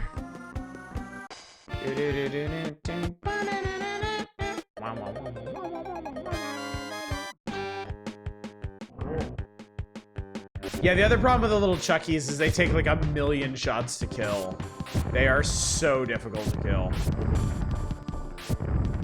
I think the soda pops work really well on them. All right, I think it's worth blowing this open and getting that health kit. So we got squirt gun shots, we got bazooka, we got a whole bunch of pop, and we got tomatoes. On the other side, we got clown decoys, speed shoes. I really want to say that's monster potion, mystery potion, and 2 health kits. And no keys, unfortunately. I think I may have been a bit unwise with my keys in this one. Go all the way up the down escalator, you're gonna turn inside out. All right, we're minus 1 neighbor now. Which also means you cannot get the save everyone bonus anymore. Level 4! Chainsaw Hedge Maze Mayhem. I think in some ways these are the worst stages. Because these guys are fast as fuck and like there was no way I was saving that guy. That guy was just donezo.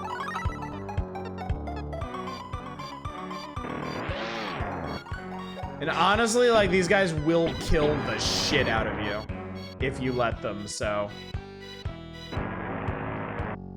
The hedge maze is probably the first place where you're just gonna lose, like, a shitload of neighbors. And there's nothing you can do about it.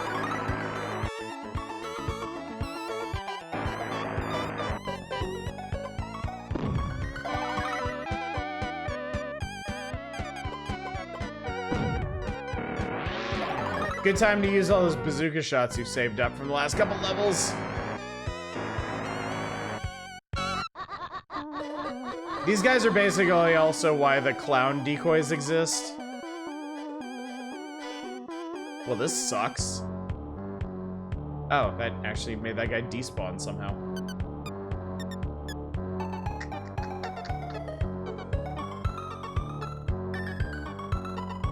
Alright, I think we're just gonna have to blast through here.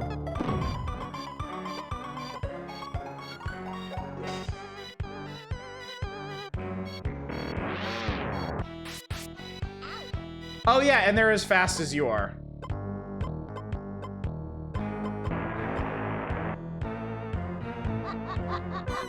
There he is. Alright, cool. We got the exit door. I don't have a key. Is this anything? Oh, cool. There's a guy in there. Fuck that shit. Oh, man. Get me out of here.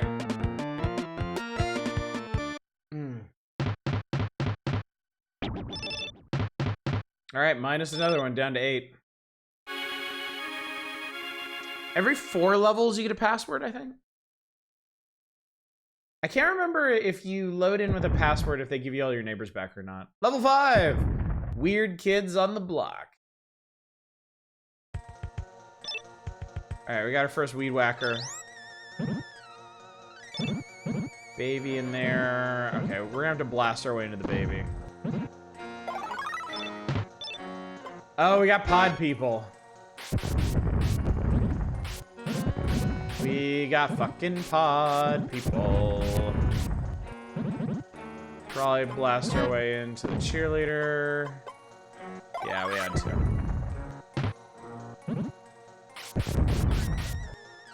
There's a mystery potion back there, but I don't think it's worth getting. So the weed whacker is for these things. So you can cleave through them. Ooh, a skeleton key. Those are super rare. Aw, damn it, I accidentally wasted a bazooka shot. Didn't realize how scary the concept of pod people could be until now. I think the idea of pod people in general gets creepier the older you get, because like the concept of your identity and like the sanctity of that becomes more and more important to you as you get older, I think. Like when you're young and you're still trying to figure out like literally who you are, I don't think it's quite as terrifying a concept. But when you're older and your personality is more established and you're like, oh, there are things out there that could just completely subsume who I am. I think it's way scarier.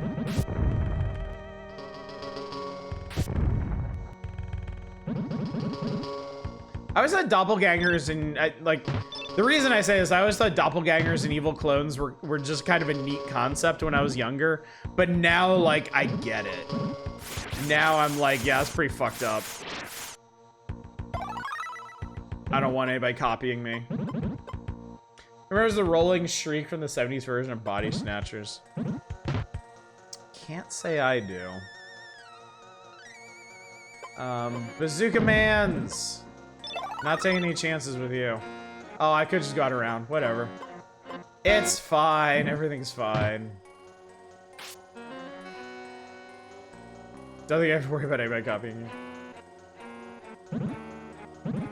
I guess in a sense, the pod people aren't too threatening to the neighbors themselves. I also think it's really funny if there's a neighbor grilling burgers and you save him. You get 100 points for the burgers and 5 points for the neighbor. I think the burger flipping neighbor is, is de facto the lowest value neighbor in the entire game. Oh, Satellite, you had to curse me. God damn you. I hate those fucking purple guys. Let's see a pod person try to get my weird ass NB personality corrected out right.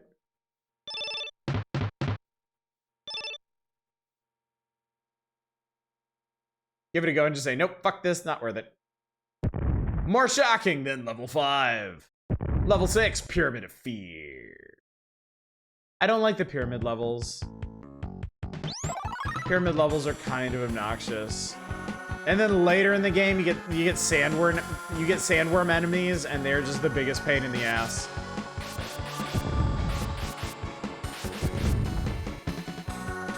Mummies are probably the first like common enemy that take multiple hits.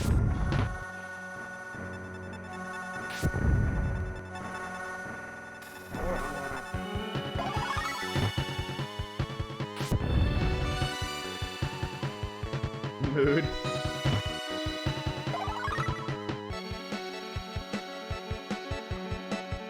Otherwise, I kind of agree with you, actually. Yeah, it's like, you know, I've spent 40 years of my life becoming the person that I am now, and then something's just gonna sweep in and, like, take over that. Like, that's a terrifying thought. Is it really so simple as that? Is there so little to my personality that you can just birth a pod person and they can like kill me and take over my whole life just like that?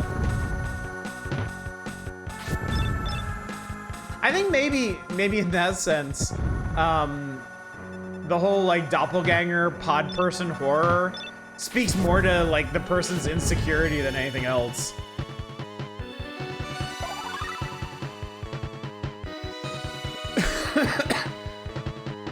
I have such a specific way I do my makeup and dress. There is one more person somewhere in this big stupid pyramid and I don't know where they are. I'm guessing bottom center because I feel like I didn't really explore that area too well. Now there is an unholy unity there. Mummies and zombies. Cool.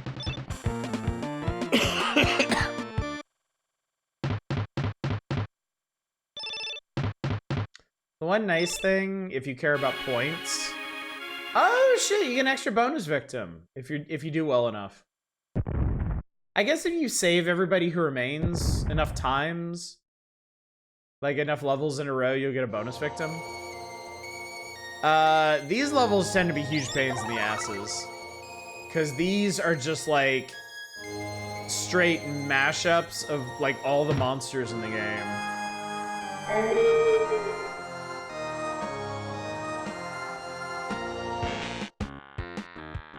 Video game?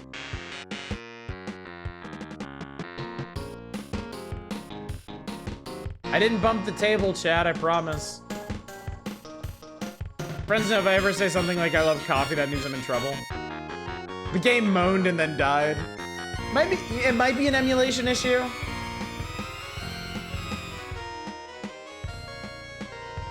"10 years ago, it would have worried me a lot more, but now I'm too weird. I've heard the Chinese literary classic Dream of Red Chamber. It deals quite a lot over that insecurity when a guy suddenly encounters another person who looks like him, has his name, does everything better, is more socially successful." Oh yeah, that's even scarier than a doppelganger if you ask me. Somebody who's not only a copy of me, but like better than me? Like, I don't know how I'm supposed to deal with that mentally. Well, I guess we'll move on then. Unfortunate, but the zombies got to the game instead of the neighbors. I mean, it's fine. Like, the other thing about Zombies Ate My Neighbors is it's a pretty repetitive game. Like, there's a fun period in there in like the first dozen levels where you get the variety, you get the neighborhood, you get the hedge maze, you get the temple, you get the castle, you get the shopping center, you get the football field and stuff. Yeah, and we were spared from having to fight the baby. And then once you get a dozen or 15 levels in or so, they really just kind of start repeating, just with higher densities of enemies and more complicated maps to get around. There are a few unique levels later in the game. There's some haunted house levels that you don't get to see until you get up into the 20s, I think. There's some kind of tropical levels really late in there.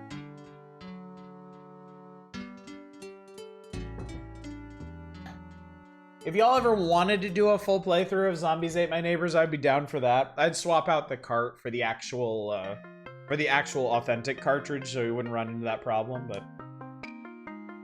good maps later, but the average quality definitely falls off. And when you're just scrambling around trying to save the same neighbors over and over again, it gets to be a bit much. So, well, in any event, saves us some time. Lets us forge forth into the magazine. Okay.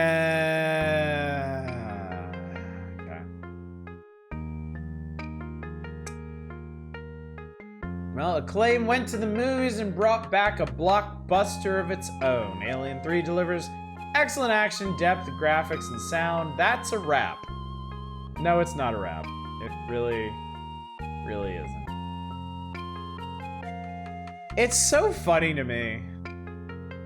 It's so funny to me that like the early console generations missed out on Aliens, like the Xenomorph movie that would have benefited the most from a video game. There was a Commodore 64 game for Aliens, but it's bad. Like they tried, but oh my god, it is bad. So instead, the consoles get stuck trying to make like exciting video games out of Alien 3, which, if I remember correctly, was pretty roundly panned by both critics and viewers, right? Like, it was not a popular movie. And you can tell in a lot of these designs that they really just wanted to make an Aliens movie, but they were stuck with the Alien 3 branding. So they're just like, yeah, you're on Fury 161, but you have all the guns that you want. There's a billion aliens instead of one. Go nuts. Crew of the Marine ship Sulaco have been wiped out except for one survivor who crash lands on Fiorina 161. Yeah, that was. If you're not familiar with Alien 3, that's a big factor in why people didn't like it so much. They just kind of dumpstered most of the survivors from Aliens, rather unceremoniously. Ripley finds herself in prison, more horrifying than anything she can dream of, for she's brought the aliens with her. Acclaim has turned the dark, almost depressing movie, not almost, very depressing movie, into an exceptional game for the Super NES. As Ripley, you must undertake dozens of missions while fighting off constant assault of aliens. Unlike in the movie, Ripley has her standard arsenal of flamethrower, automatic assault rifle, grenade launcher, and motion detector. Because if people are fighting aliens, they want fucking guns. It is common sense. Arrayed against her aliens in every stage of development for facehuggers and giant mother aliens. The challenge is progressive, can be daunting, but the thrill factor of aliens is so high, you'll find yourself pushing on despite the odds. Will I game? Will I Nintendo Power? Will I really? Hearing what they originally want to do with it makes you so sad. Yeah, I know. It's one of those tragic cases where if they'd just been allowed to do what they wanted to do, we doubtless would have gotten a more interesting movie. Better, we'll never know, but it would have been way more interesting than what we got.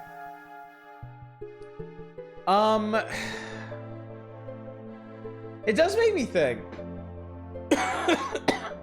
What form would a film accurate Alien 3 have taken? Off the top of my head, I'm thinking point and click adventure.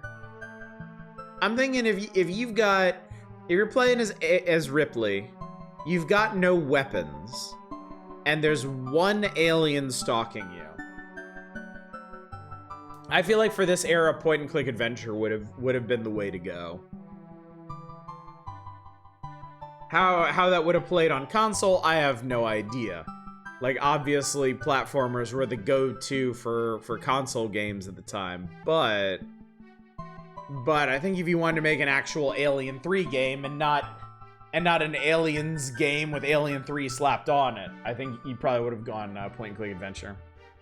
Survival horror, the thing with survival horror is it didn't really exist at this point. Like, Resident Evil didn't exist yet. I mean, we had, like, you say survival horror, you would have ended up with something like Sweet Home, you know? And an RPG with horror elements. But man, actually, now that you mention it, could you imagine how different the gaming landscape would have been if, like, Alien 3 had been the big influential survival horror game? Like, just imagine if they had done that. Imagine if they had pulled that off. Imagine if they had done like a top-down 2D Resident Evil with Alien 3 branding, and it had been good. Alone in the Dark hadn't quite influenced console games. Yeah, that was still kind of socked away in its own compartment there. I guess Clock Tower was later.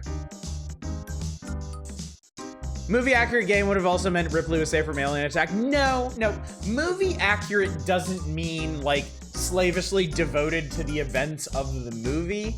It means a game that captures that better captures the events and pacing and mood of the movie. Like, the big thing that always gets me with Alien 3 games is they just shove as many aliens in there as they want. As many aliens and as many guns as they want. Like, the big plot points of Alien 3 is that there is one alien and they have no weapons to fight it with. And all of the games branded Alien 3 just instantly chuck both of those factors out the window. So yeah, when I say movie accurate, I mean something that uses the elements of no weapons and one alien and makes a game out of that. And I think for this era, it would have had to have been a point-and-click adventure.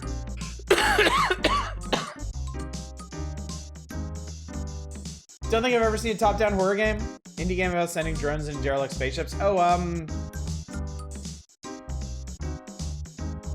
don't remember the name of that. There are a lot of top-down horror games, actually. One of the progenitors of the survival horror genre, like the creators of Resident Evil have credited it with helping to inspire the Resident Evil games, is an NES game called Sweet Home, which is basically horror Dragon Quest, but it is played from top-down perspective. More recently, Darkwood is one of the scariest games I've ever seen in my life. I thought I said that, didn't I? I'm just responding to you saying I don't think I've ever seen a top-down horror game.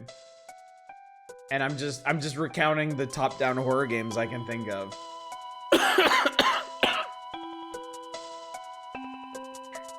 I thought we were on a different topic at this point.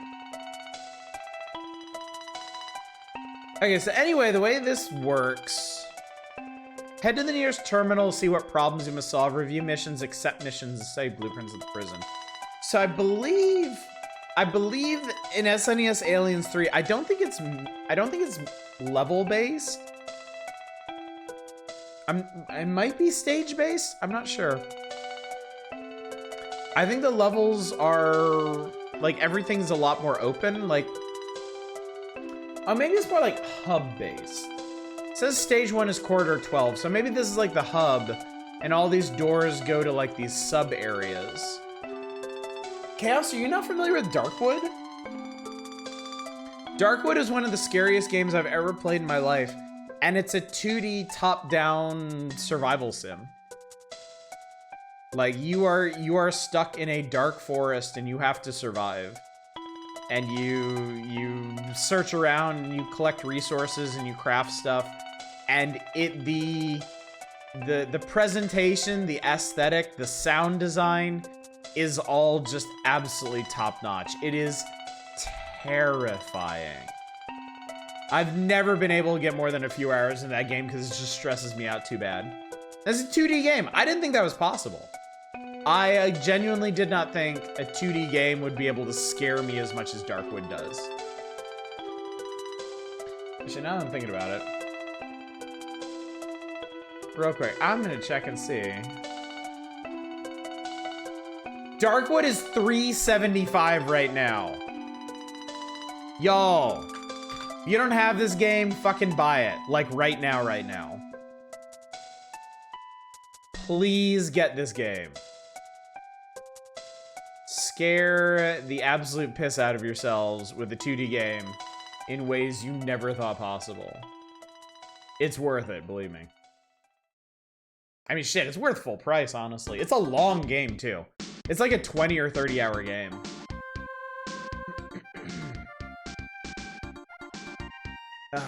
Ripley's first missions on Fury include rescuing prisoners, repairing malfunctioning systems, and mopping up an alien nesting ground. Aliens threaten her every step that aren't quite as thick as later in the game. Begin with a relatively easy hunt or be hunted mission in which you have to rescue some prisoners. Most brutal mission heated up is cleaning up Waste Area 3 and Alien Corridor 1, both of which are alien nurseries. Number of eggs requires almost continuous firepower from Ripley. You have to search out caches of ammo. Tackle this mission early on while ammo is still easy to find. Sorry, Chaos. You have homework now. Hate to tell you, buddy. Oh, and then this goes in the foldout. Alright. Alright. We are gonna give this a try.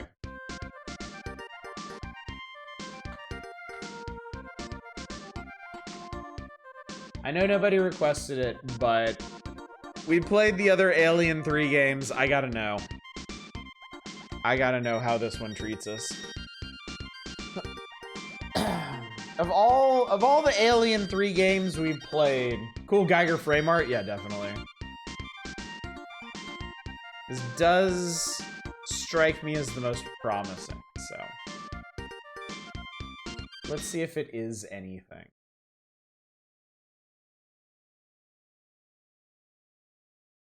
Produced by Probes Software Ltd. I've never heard of Probe Software. I don't know if they've ever made anything of any note. Somehow I doubt it was Alien 3.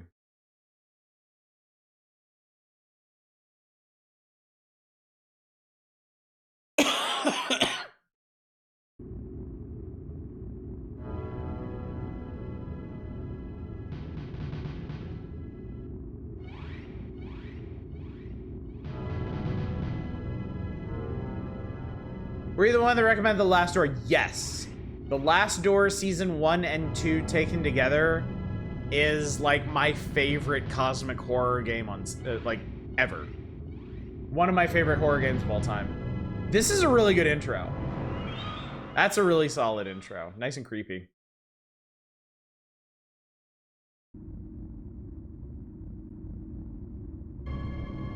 I just realized, I just thought, is there an Alien Resurrection game?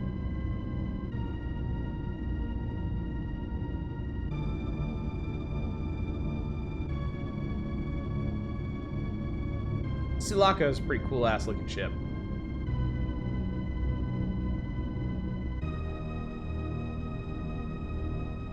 Darn those stupid fucking crows. Hey, look! Oh, ew. Pixel Sigourney Weaver. Fire in cryogenic compartment. Fire in cryogenic compartment. All personnel commence emergency evac. Disengaging. Western Dev Team, the sprite art is pretty good. It's by Probe Software. I've never heard of them. But yeah, I mean, honestly, the intro looks really, really good.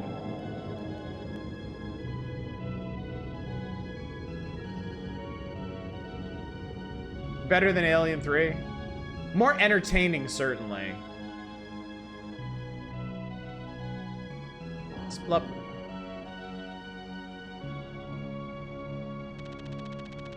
Fury 161 Outer Veil Mineral Ore Refinery Double Y Chromosome Work Correctional Facility. Manliest men of all. Maximum security.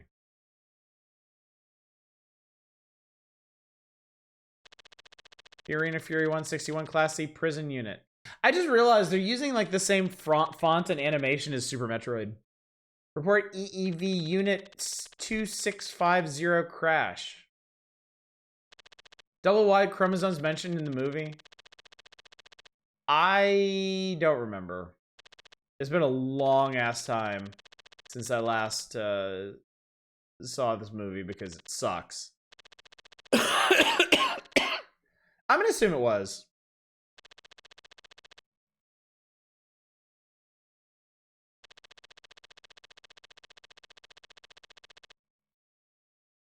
Probe Software is a British work-for-hire team. Okay, gotcha.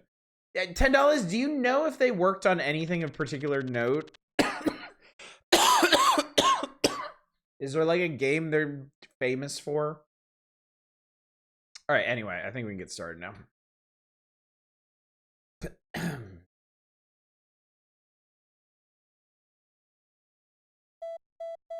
Boop, boop, boop. A lot of really random stuff. All I know is that double Y chromosomes used to be implicated in increased crime rates once upon a time. Stage 1, get ready. Hope I'm ready. All right. Animation's pretty good.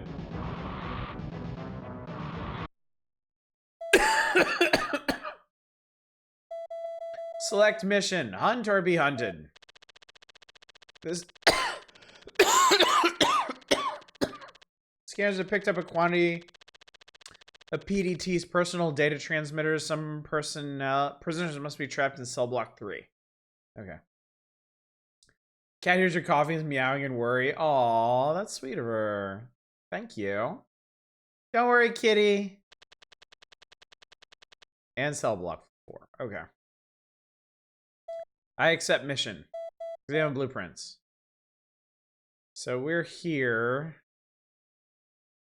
So we need cell block. Okay, cell block 4 is down from where we are right now. waste area. I don't know what that is. That's another terminal. She said cell block 3 and cell block 4. Mine area. Alien corridor 1. Waste area 2. Medic bay. We'll work it out. It's fine.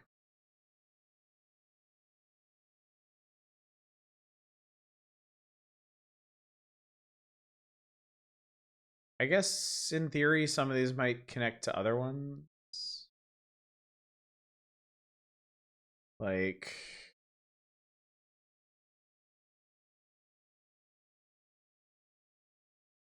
oh, assembly hall 1 connects to cell block 3. Okay. A lot of eggs in there.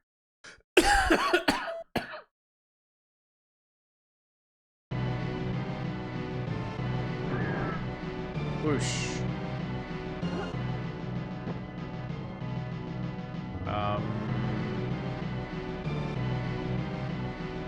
Is this where I want to go? I hope it was. Ow. I'm at 96%. Wait, how the hell am I supposed to hit those? There's guys in the background. Fucking help me.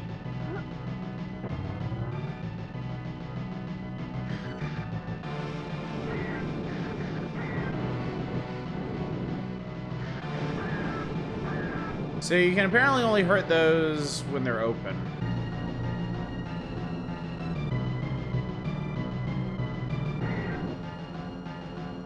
Too busy pondering their double Y chromosomes.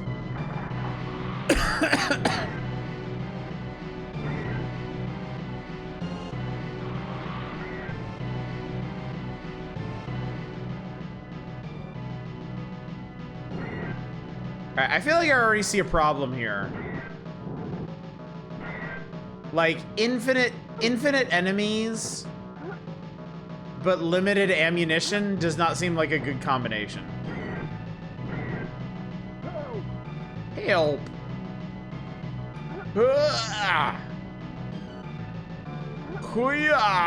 Okay, wow, I barely made that.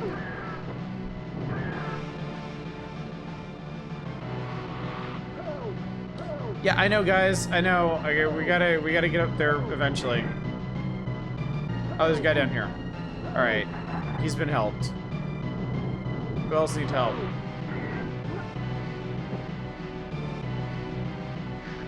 Okay, we gotta get down to that guy.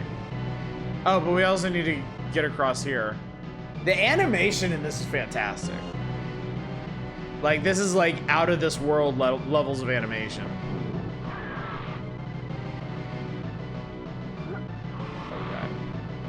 Decent play control, too.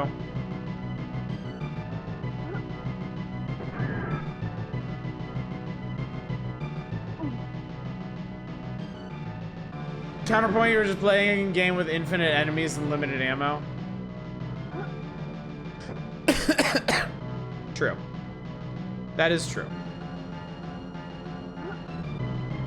Yep, okay.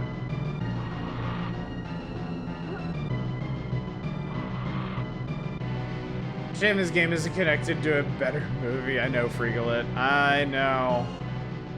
Tragic, isn't it?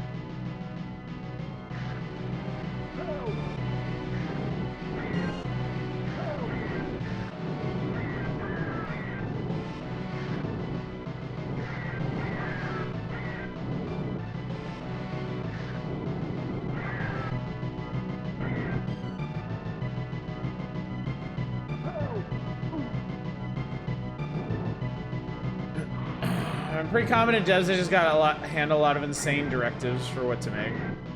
Now, how the hell do I get that guy? Oh, that's not a wall. Okay, well, that makes it a lot simpler. Okay. All right, as far as I know, I have saved everybody in here.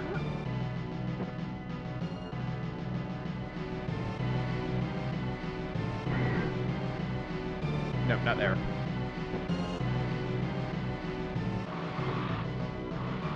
All right, let's get out of here and let's get to...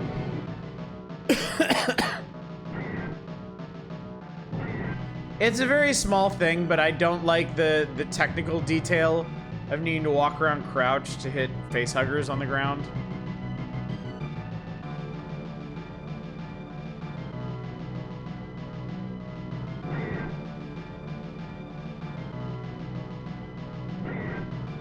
Anther is one of the rare cases where the alternate cut is actually a much better movie. That's what I've always heard. Okay, so we did that. Oh shit, okay. I think we want to go down.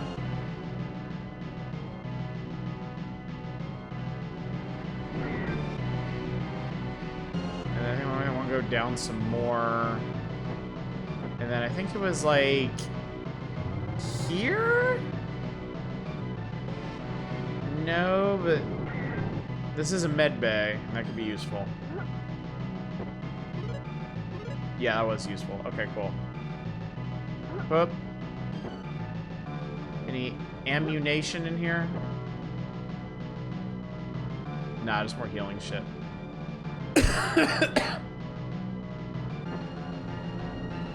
Ow.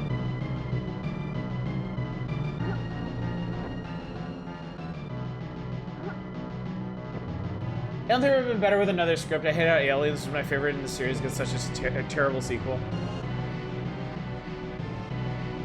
Doing those 80s ass med bays. Alright, this is I think where we need to go.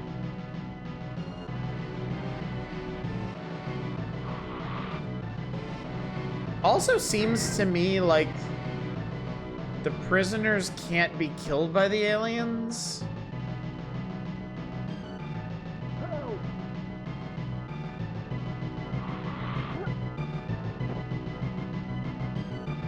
A fairly large alien.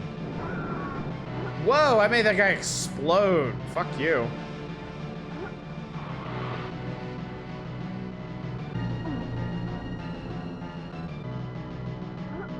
Whoop.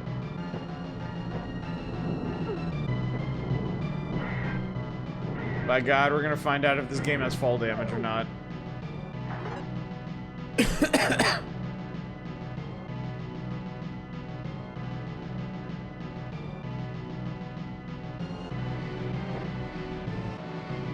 And if there had 9 scripts, one more wouldn't have helped.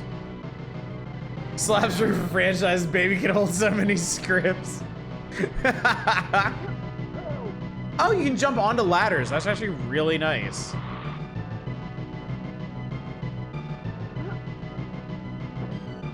It's actually not something that every game lets you do. Also, this is a very small thing, but I appreciate that the aliens aren't like hyper aggressive. Like, I feel like they should be in by all accounts, but I appreciate that they're not. Okay, I think I actually did the mission. Do I have a status or something? I do. Steps with goo, take some damage. I did it. I beat a mission, chat. I beat a mission in this game. I think they ended up on the script they did for Alien 3 was the case of let's toss some arrows and see on what script it ends up. Let's see if we can do this one. It's a blasted nursery down there. I am proud, actually. We've got to fry all the alien eggs in waste area 3.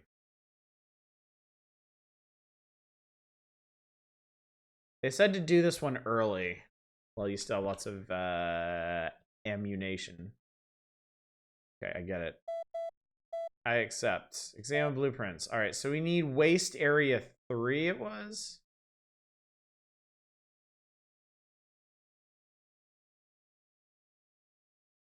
How do you get to waste area 3? That's waste area 2.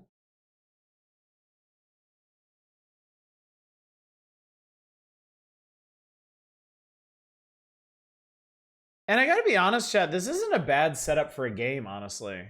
Like, the idea of just having, like, a hub area and having different missions that you do off of it. Kind of neat. It goes to Medic Bay 9. Assembly Hall, that was the other place. Alien Corridor 1. Goes to Weapons Room 11. Game semi-decent? So far, yeah. I mean, I wouldn't call it, like, great or anything, but, like... does what it says on the tin. Okay, Waste Area 3 is through Mine Area 22. Alright, that's actually pretty... Okay, we just go that way.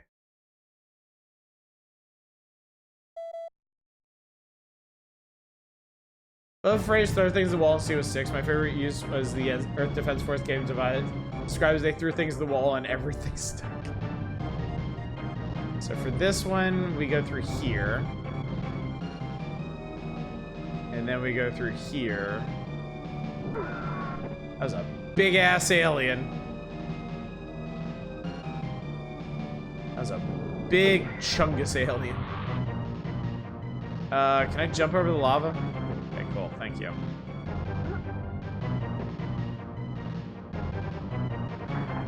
And there's a wall. Okay.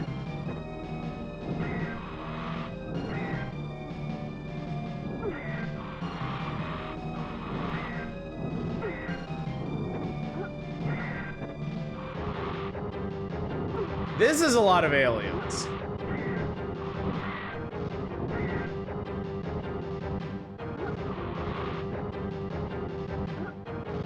First time I've seen a crust of cooling lava in a video game. That's cool. You can't jump through there, can you?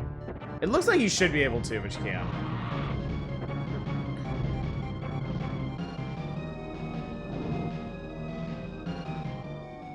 Yeah, chat, this might sound kind of insane, but I sort of like this game.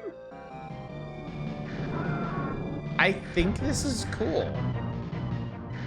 It's got a unique structure to it, and I like it.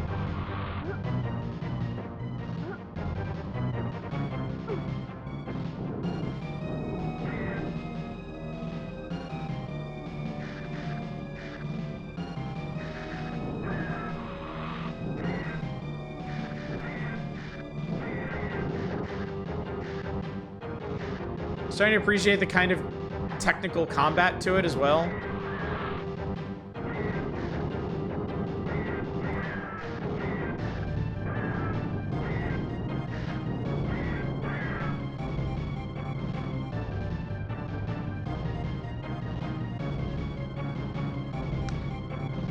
Could it be they actually got one right, chat? Oh, this is cool.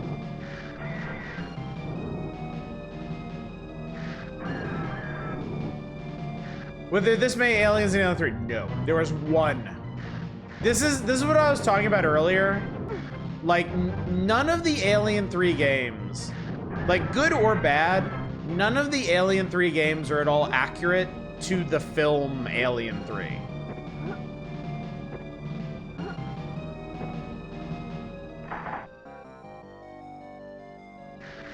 Oh, I landed in lava and that hurt a lot. Alien 3, in Alien 3, Ripley crash lands on Fury 161, and an alien, a facehugger follows her and takes over like a dog or something. And there's one alien stalking everybody left on the planet. There's like her and like 5 other dudes or something. And because it's an ex-prison colony, changed to just be like a mining colony, there's no weapons of any sort on the planet. And every Alien 3 game just chooses to ignore that.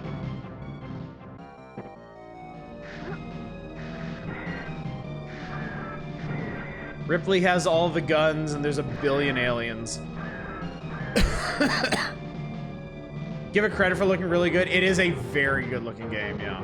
How the fuck am I supposed to get that?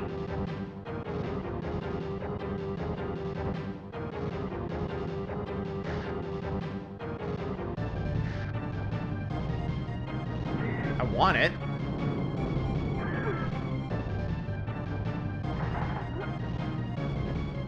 said prisoners would improvise a couple of sci-fi guns in their bunks. Yeah, exactly.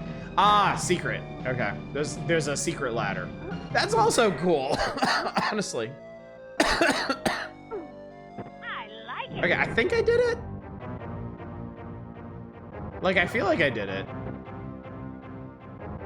I like it.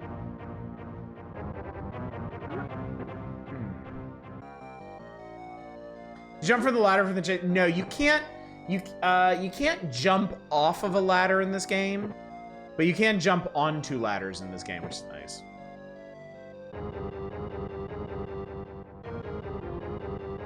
Also, good evening, Dave Thulitz. Good to see you tonight.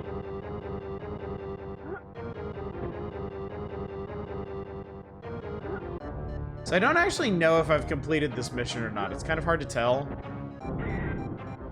Because there's no beep beep beep that I did it. I've killed all the eggs in here.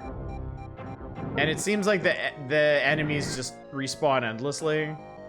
So I think we're just gonna have to take for granted the idea that we did it.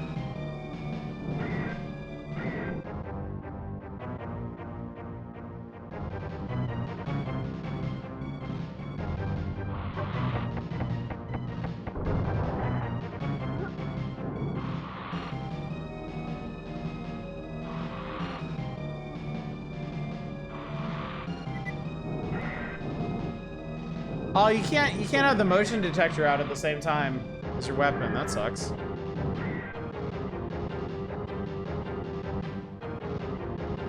Game very aggressively reminding me that I suck and I'm about to die.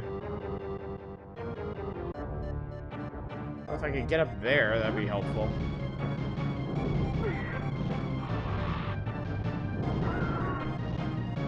Man, I love that you get screen shake and like bits going all over the place when you blow up one of the full-size aliens.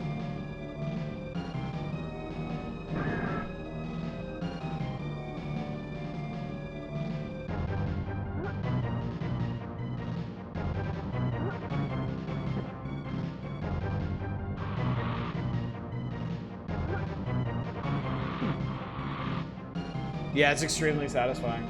Yeah, this game is solid. I mean, it might come apart later on. It might be like, it might get like really, really hard or something. But so far, I like this. It's a more technical, more thoughtful platformer. And that's a good thing.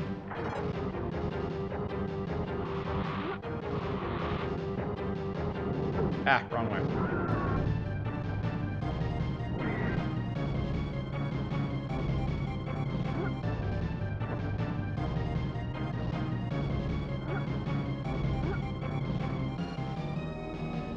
And I love some of these animations. Like, that is a really, really good animation. Oh.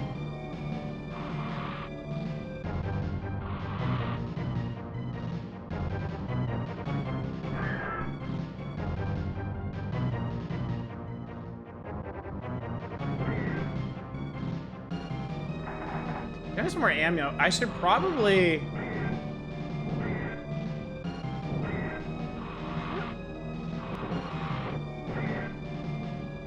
Oh, it's different buttons. You don't actually switch weapons in this game. You just use different buttons.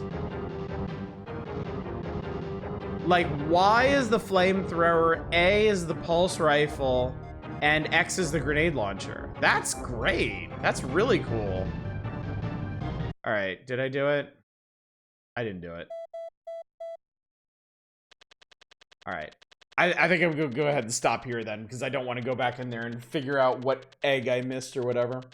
Now I'm gonna do the thing where I'd mock and say, hey, I remember Alien 3 when Ripley had a flamethrower, Ace was torching dozens of baddies.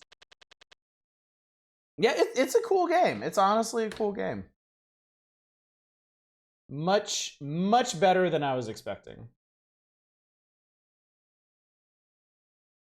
Oh, I didn't do Alien Corridor 1 was the thing.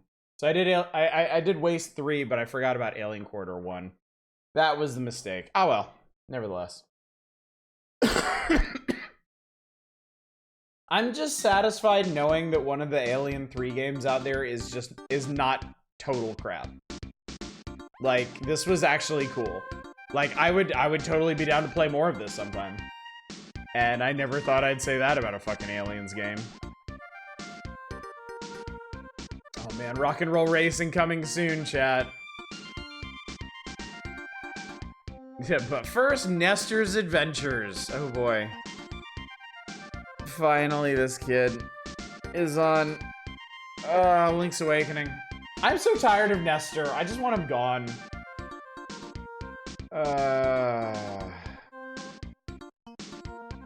Like, nothing about this is funny. Nothing about this is funny. It's Nestor, he's Link, he's got a cutlass, and he fights some skeletons, and there's an owl on his head, that's it. Ho har har hee hee ha. Goof Troop to the rescue, and Pete is mistaken for a long-lost pirate king. He and his son PJ are kidnapped by pirates. Goofy and son Max witness the abduction and chase the pirate to Spoonerville Island. That's right, they live in Spoonerville, don't they? Capcom once again sets the scene for another great Disney game. The popular cartoon series Goof Troop is brought to life in a fury of great graphics and I think they mean flurry. I think the editor at the time was kind of falling asleep on the job there. Although the level of challenge is fairly low, the game is still great fun. Let's hit the beach. We have streamed this before. We played a chunk of this, and it was all right. You can see it's kind of laid out like Zelda dungeons, but brighter and more colorful and stuff. Amazing what fond memories I have of Nestor, considering it's only decent for like a year of my subscription time. I know, right? It was Howard and Nestor was good. All right. Once it became Nestor's Adventures, it was just this steady, precipitous decline into garbage. And now it is just, it's not even worth reading. It's not even worth commenting on. It's just so bad. Goof Troop demands co-op. Yeah, unfortunately, I never got to play this game co-op. I bet it would have been pretty great. But I know we played through stage 1 before, because I remember these pop-up nudes. There's a village area. That's right, you get tools like the hook shot and stuff. Rip to this guy I never saw. Arcane, did you actually join us after the era of Howard and Nestor? I mean, I guess that, yes sir, wow. I mean, I guess that could have been any time in like the last 2 years or so, because Howard unfortunately punched out, I think in 90? 90 or 91, I'm trying to remember. I think 90. I think he punched out before the Super NES era. So. Yep. C'est la vie. And this is while they're knocking out of the park with the other comics. Yeah, exactly. I don't know why they were determined to keep Nestor around. Maybe, I mean, the art on Nestor changed a lot. Maybe at this point it's a staff artist and they just don't want to like take it away from him or whatever. I don't know. Stage 3 is a pirate fortress. Stage 4 is some caverns. Stage 5 is the ship. And apparently you gotta fight Keelhaul Pete at the end. But yeah, neat looking game. I'm thinking, we talked about this. Let's talk about what's his face racing game real quick. We can take a look at it if you want. I'm not particularly inclined. And then we can end the night having skated our way through the entire SNES period. Wow, I have zero memory of this game. I think as a kid, I just like skipped this article entirely. Nigel Mansell's World Championship. I don't even know who the fuck that is. In World Speed Challenge, you need someone to show you the way to victory. Nigel Mansell, the winningest Grand Prix driver on the world circuit, gives you the winning edge in this hot race pack.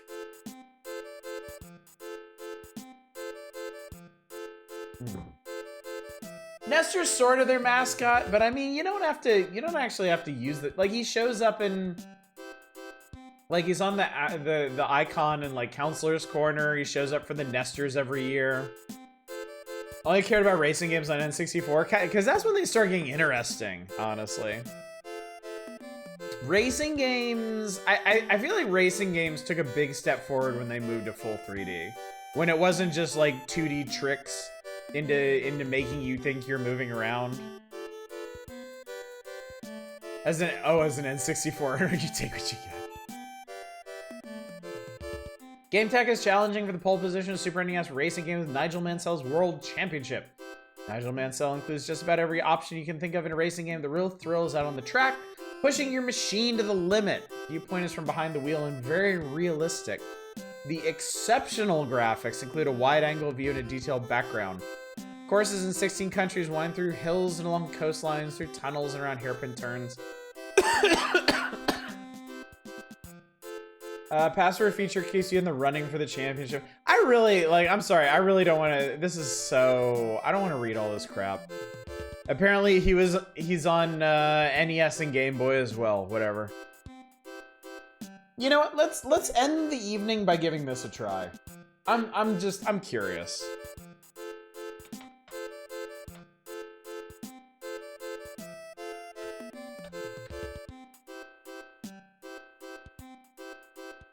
I gotta know, is it worth a damn? They said the graphics were excellent or amazing or something to that effect. Let's find out for ourselves, shall we?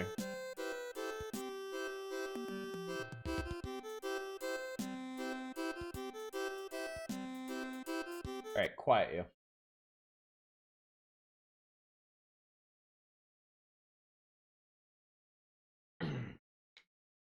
Well, I don't care about this at all. Maybe chat will let me skip by this late. Okay, play it, I asked for. I mean, I'm just gonna... Mansell's advice. Race circuit, full season, driving practice. I just, like... It's the end of the night. This is the last thing that I'm gonna do. I'm not gonna turn any more pages. We're just gonna give it a try. Let's do Mexico. I mean, racing games can be wildly different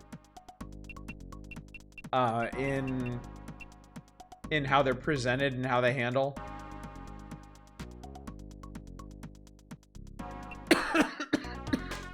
Race. I'm just curious what the perspective is like, what the sense of speed is like.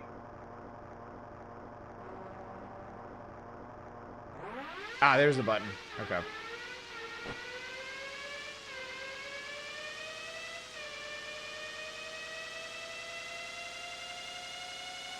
I mean, honestly, that's a pretty decent sense of speed.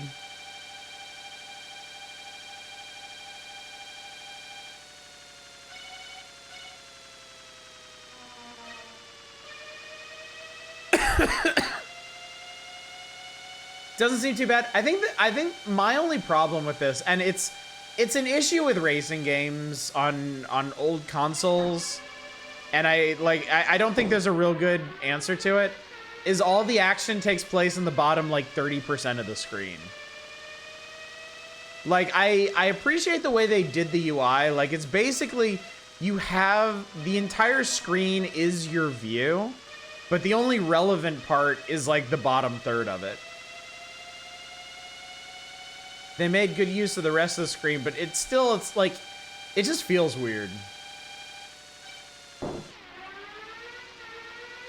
The animation is like some of the smoothest I've ever seen in an SNES racer trying to emulate 3D.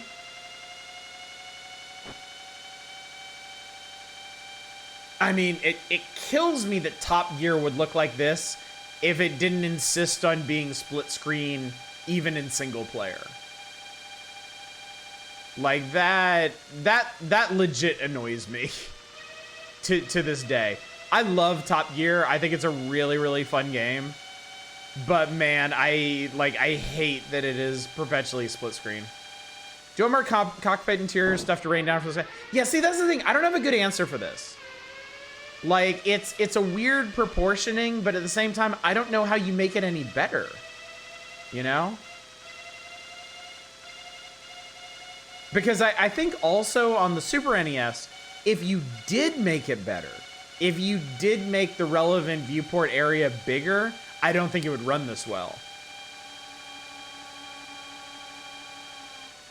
I think them keeping it moderate and just keeping it to the bottom of the screen is one of the reasons why it animates so well. So, this is an SNES game. Believe it or else. Some genres just want different aspect ratios. It's so true. It's so true.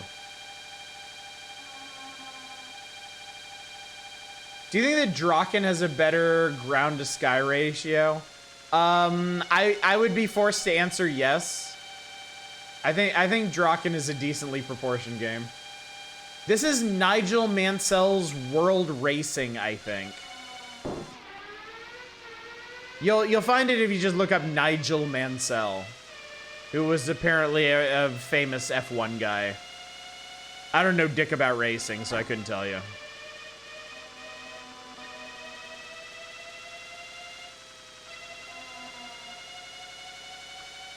Also, I'm just now realizing there's no background music. And I mean, for a simulator, it's not absolutely mission critical. But Top Gear, like, the real reason I like Top Gear is because the soundtrack for that game is so good. And it would be kind of nice to have something to listen to going around the track other than just the whine of the engine. What do you think of racing arcade games with side monitors? I think that's really cool. I think having the option for that level of immersion is a genuinely cool thing. I don't think it should be necessary to play them, but I do think it's a cool thing. Draken vindicated. Look, under no circumstances do you actually have to hand it to Draken, okay? I'm just saying. It's a decently proportioned game.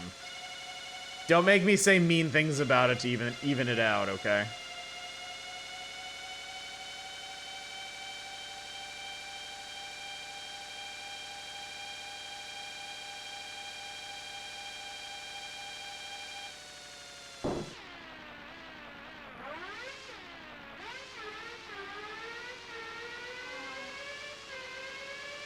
I gotta be honest, I don't know what the...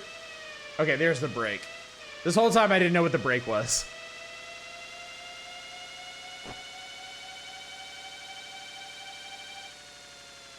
Did I miss the pit already? No, I didn't.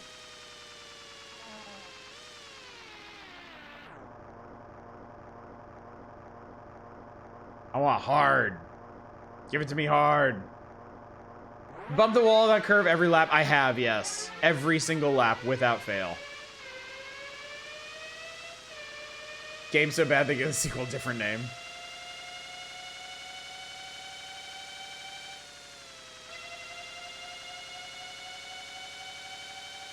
It's funny, I can do the S turns and the hairpin turns and shit. I can do all that just fine, but that one turn, that one giant U-turn at the end of the lap, I cannot handle.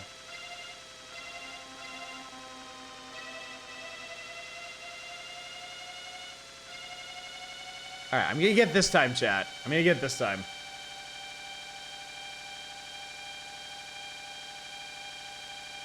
But yeah, this is a really good looking game.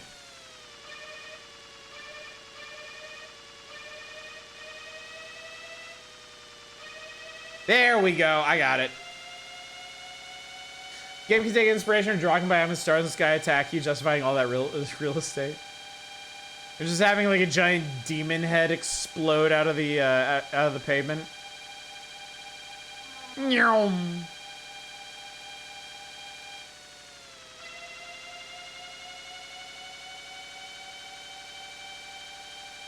Fifth time really is the charm. I just need somebody to make fun of me about it. If there's going to be any personal growth on this stream, it's gonna come via bullying. God damn this guy. Oh, you're a piece of shit. You're a piece of shit, Mr. Red Guy. Oh, but I got around you. And now I'm in first, holy shit. Oh my God. How is this possible?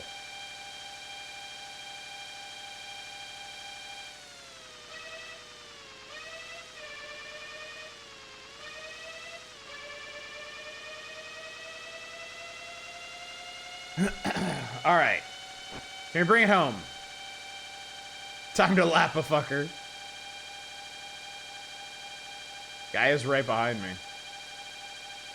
And I will definitely give this game credit for the sense of speed. Like it does, the static background in the distance doesn't really help. But I would say in general, with the smoothness and the speed of the animation, it does do a good job of giving a sense of speed that's appropriate for F1 cars.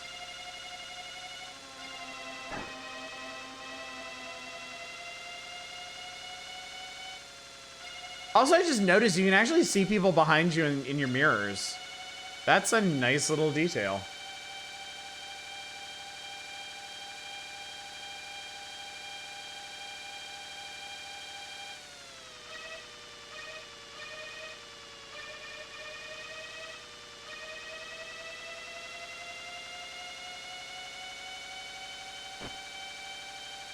I did it.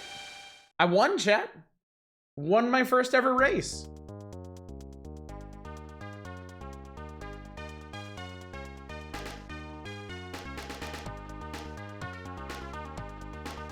Parallax of 80s Overdrive makes no goddamn sense, but I still find it a fun game. Realism is not fun. Pretty much rule of cool rules in video games. Oh my god, what happened to your eyes? Where are your eyes? Where is your soul? They look like monsters from Little Nightmares. All right, anyway, I am satisfied.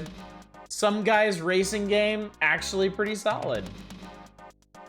Actually pretty good, chat.